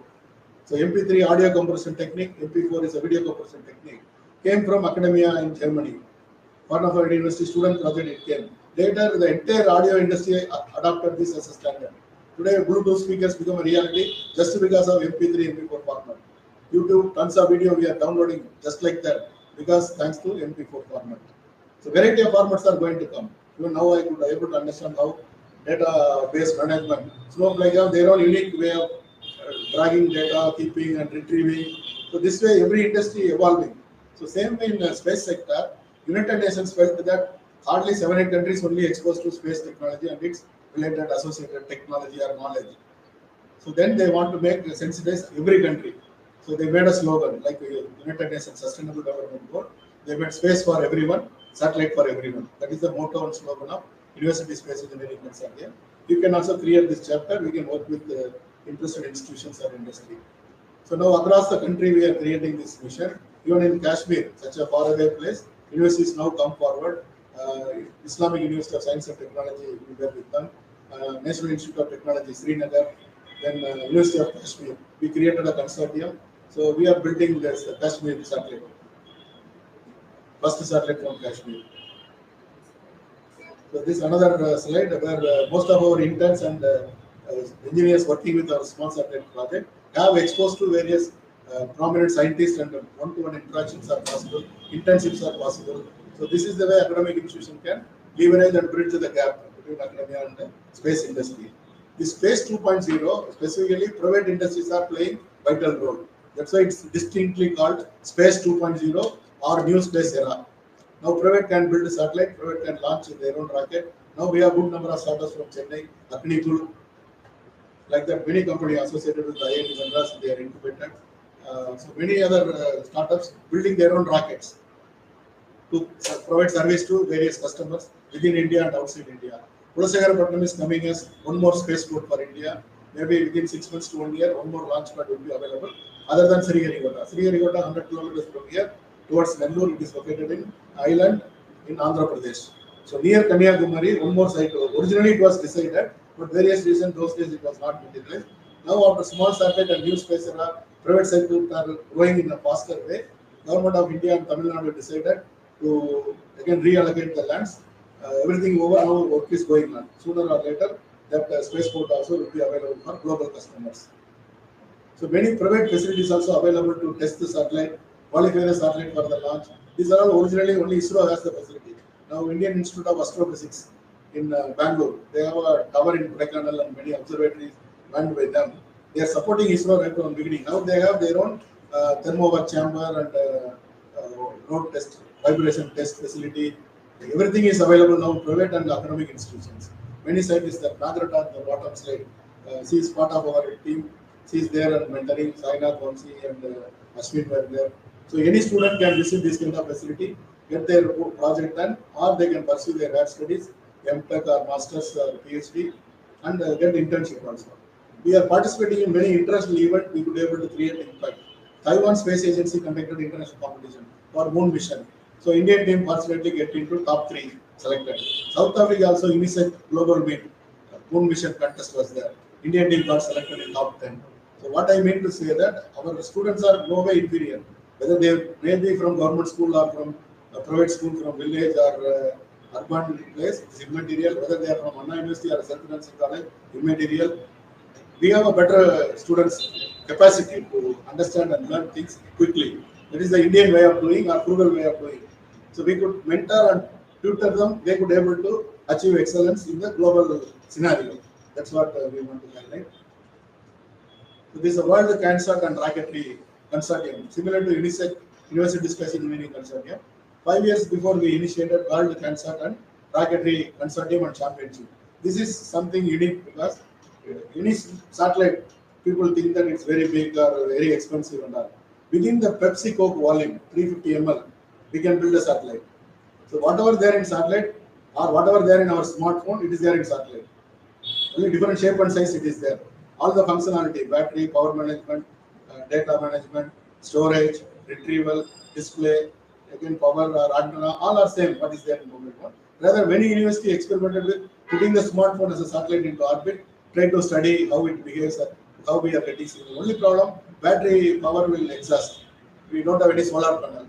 So in regular satellite, solar panel will be extra to charge the inside power management system or housekeeping system. That's what. So same thing become a tool, pedagogical tool to educate students to experiment with their ideas. People come out with the CAN-SAT competition. Satellite built within the CAN, 350 ml volume. You can make a satellite, put it in orbit either by a rocket or through drone, drop it with parachute, it will come. It has to collect data. Lot of sensors will be there embedded in the system. It will collect data, store it on board, and telecast or telemetry will be received in the ground station either through mobile or laptop. So these kind of competitions are very popular. Rather, our entire core team, when we participated in Serbia international competition, first time event, like more like a hobby tour or expo tour in Europe, it is a valid reason or bona fide reason to take money from parents. 15 days we are going to Europe, nobody will send. If we are going for international satellite competition, everybody will borrow money and give. So we went like that. But fortunately, first and second position in international competition secured by our teams from Bangalore. Then these boys and girls got motivated and interested, tempted. Though they started with the hobby project, exploring Europe. Finally, it became their startup. They could able to build 3 satellites for customer. They could launch. Now they are part of the 75 satellite mission. 15 more satellites they are sending by December. You understand the sequence. So this World Cancer and Rocketry Championship or Consortium, recently in 2024 we held the competition at Portugal. So these kind of event we can also host, we can also participate. It is very common in Europe and the US. This international competition for cancer competition, rocketry competition, drone competition, these are all big learning tools. Normally in mechanical engineering and automobile engineering, we have that multi-terrain vehicle design and we ride sports track, we go for EV vehicle or hybrid vehicle. So like that, this is a more interdisciplinary and multidisciplinary project with which we can make students to think out of the box beyond the curriculum. It help them to build their CV. All our team members are in various top universities in the world. Now they are all working in Europe, working in the US. These are all part of their process. They got this kind of excellence built in their system. So next week we are going to Russia again. The Samara is the space capital of the world. Samara National Research University. Here only first satellite was built, Sputnik in 1954. From here only first cosmonaut. In Russia they call cosmonaut. Astronaut went to space, come back alive. First women astronaut went to space, come back alive. First dog sent to space, come back alive. All done by this institution. The first rocket what they built, it is displayed there. So it's a mecca of our space technology and space program. We are now going to sign MOU. We are having summer school for 3 weeks.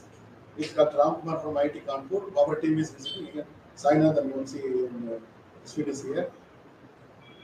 So we are also part of the Southeast Asian delegation, visited Singapore, Malaysia, and Vietnam. Part of our satellite. This is the first 3 satellite what we built and launched. So this was the felicitation done by Karnataka Deputy Chief Minister after our launch. Bottom slide shows with Dr. Shivan, Chairman of this special commemoration staff was built. It is inside the Sriharikota after our 3 satellite launch. So we built 3 satellite within that 1U volume, 10 by 10 configuration. Within that 1U volume, we made 3 different satellites because budget was very limited. So 1/3 of one satellite, only 1 satellite we made. So 3 satellite we could pack it within 1U configuration. Yet we launched and deployed. Dr. Maisami Anandre was mentor and he felicitated our team after the successful launch. The bottom was Leela Palace Hotel, is one of the big hotels in Bangalore. Dr. Saraswati Narayana, Deputy CM and Higher Education Minister those days. Then he provided an opportunity to build school student satellite.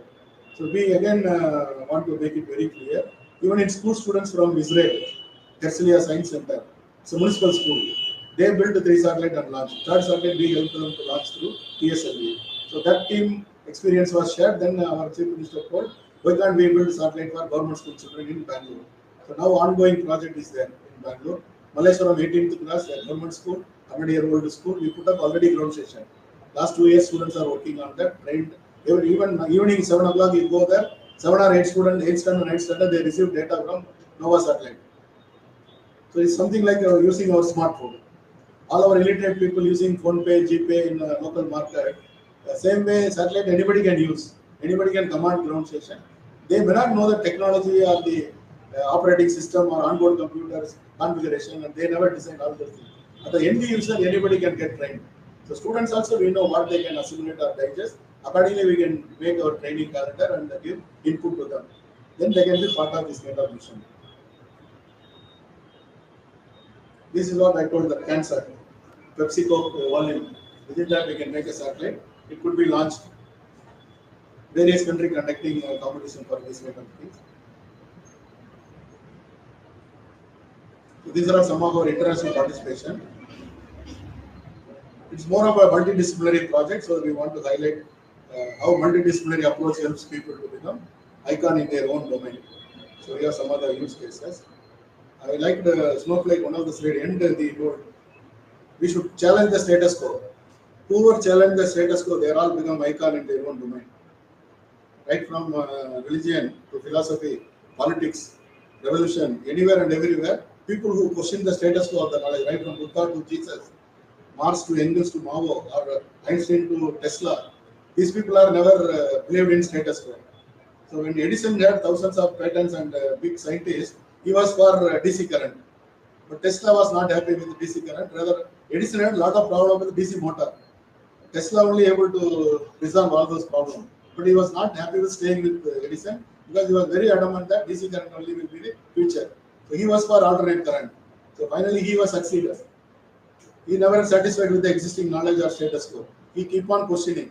Same thing with Einstein. He never satisfied with Newtonian laws of physics or dynamics. It is applicable to only macro domain. In electromagnetic domain, he wanted more deeper understanding. He felt that Newtonian laws are not applicable in electromagnetic domain. Finally, he was right. He could able to make quantum mechanics as a separate discipline, governed by its own objective. He never created any law, but he discovered what is not there, why it is there, why it is not there, how it can be manipulated or maneuvered for the betterment. So he gave birth to quantum mechanics. So like that, philosophy from Vivekananda to Osha, we could see that people question the status quo, they are great missionaries or scientists or noblemen in their time. So the 75 Satellite Initiative, though it was a private sector initiative, rightly our Prime Minister acknowledged. He presented this into United Nations General Assembly in September at the United Nations, USA. Then finally it became a national program. ISRO supported the program with the program management committee. They supported the solar cell and everything. All the 75 satellites will be launched free of cost by in space. Now to encourage more privatization in space sector, other than ISRO, InSpace has been created, another agency for all our frequency clearance and all our statutory approvals, International Telecom Union or any international agency or even demurrages. Our satellite failed in orbit with other active satellite, who will pay the compensation? All those issues handled by InSpace. Government of India made private sector more vibrant in India now, at par with any other Western world. So any academic learning program, pedagogy, creating something new is the highest level of learning eligibility, capability to create something new. It's the highest learning. Whereas remembering, vomiting, what is memory, reproducing, so basic understanding of the learning process. So creating something new, this is the first use case or best use case. Creating something not there, it's a satellite, multidisciplinary project. So that way it's a challenge for the fast learners, higher level of learning. So many universities signed up, even ISRO have remote sensing, we can make partner with such things. So we identified some 30 projects from satellite, like from onboard computer, power supply, telemetry, antenna, like that. Each model can be a separate project. Students can be given, even onboard computer also we can make 10 different computers based on the application and orbit and the payloads. So this could be a good learning challenge and tool for mini project or final year project. Then all these subsystems can be integrated. It could become a satellite. It can be launched. So overall ecosystem we can build around learning by doing as a modular project. So this is what we contemplated based on last 7-8 years of our experience with academic institution. Space lab. This also expandable auditorium on wheels. Global ground station or satellite ground station with the laboratory setup can be possible. We already made it. This will be on display sooner.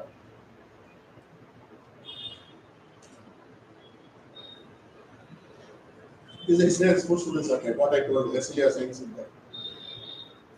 So we create a lot of learning resources in the process, Indian textbooks. This is a 10 by 7 cube, 1U. This is a structure, modular. Then in multiplication, we can make bigger satellite, 1U, 2U, 3U, 6U, 12U. This is what I talked about. Mass also it is 1.3 kg to 2 kg only. Rather, rather earlier, we used to build a satellite with 100 kg and what it performance. We can match with the 2 to 3 kg satellite now with the advancement of technology. Cost also statistically get come down. 40, 50 crore required 10 years before to build 100 kg satellite. Now with less than a crore, we can make a satellite and send to orbit. It performs better than what is there in 100 kg satellite. So just an analogy I will tell. When Armstrong went to moon and come back with American astronauts, 3 people went to moon, come back. That onboard computer and you compare our mobile phone computer, what is there in our smartphone. This is 10,000 times superior computer. Then you compare now what could be the capability of small satellite. 67 or 64 they went to moon and come back. That time what computer used, they brought back alive. It was functional. It performed its job. It was designed for that, it was done. But now we have a better computer and better systems available with smaller scale. Even gyros or GPS, a GNSS model to locate the position of the satellite. We can make a 2 centimeter by 2 centimeter PCB. It is the GNSS now. It can go to CANSAT, it can go to CubeSat. So such is the technological superiority advancement. One professor Venkata Prasad in Delft University, Netherlands, is from IIC Bangalore. His team built the GNSS. We are going to use the GNSS for. This GNSS available in market for 20 lakhs, 15 to 20 lakhs. We got it done for 3 lakhs. So this is the way the market is open, field is open. Many smart people get into their time, energy into this emerging area. Next 10 to 20 years, this will be the market. Like how IT is leading everywhere and every business. Future satellite will improve the future because all our optical fiber cable become obsolete. So now wireless internet from space, that only going to rule the world. So now it's a high time for us to jump into this kind of technology. These are subsystems of our CANSAT, what we built. This is some comparison for academic interest. Subsystem, various subsystem, onboard computer, and other. This is a comparison of overall macro. What is called mini satellite, micro satellite by mass. Shape can vary, but based on mass. So this is what I told. Samsung was trying, Boeing was trying. Everybody was trying to launch satellite, create a constellation. They want to capture the market in space. This is our satellite what we launched in 2021. Our subsystem, onboard computer, EPS, COM module, telecom module, telemetry data, control system. We use only Torker, magnetic Torker, not the active gyros, but it has served its purpose. This is what the government school satellite by government of Karnataka. That Punit Rajkumar was lost his life, so government named after Punit for political reason.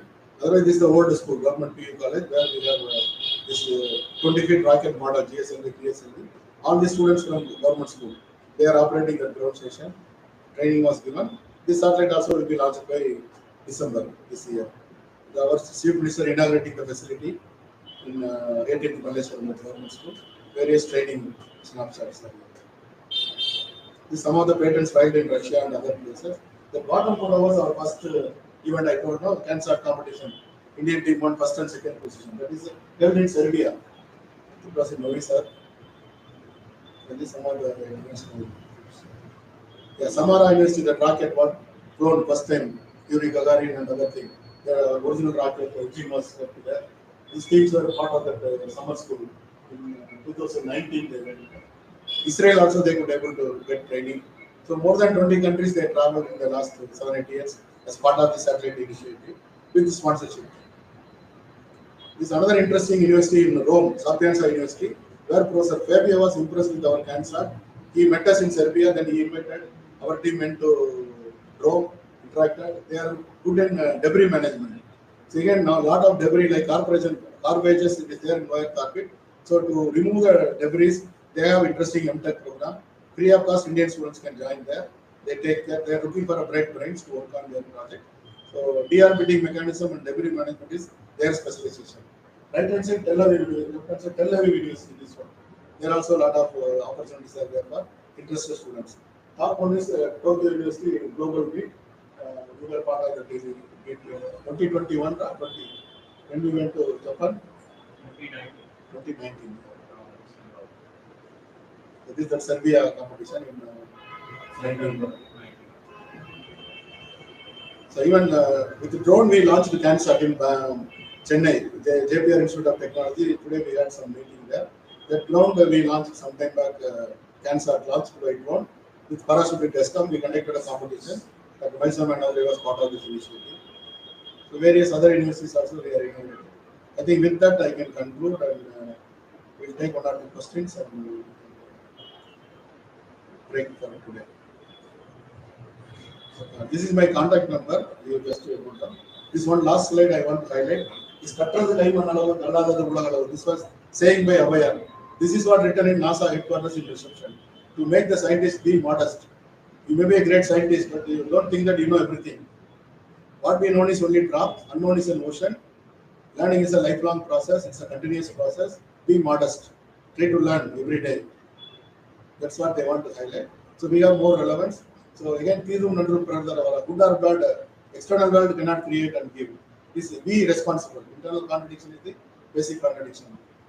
We can decide our destiny. External contradiction or external forces have a role to play.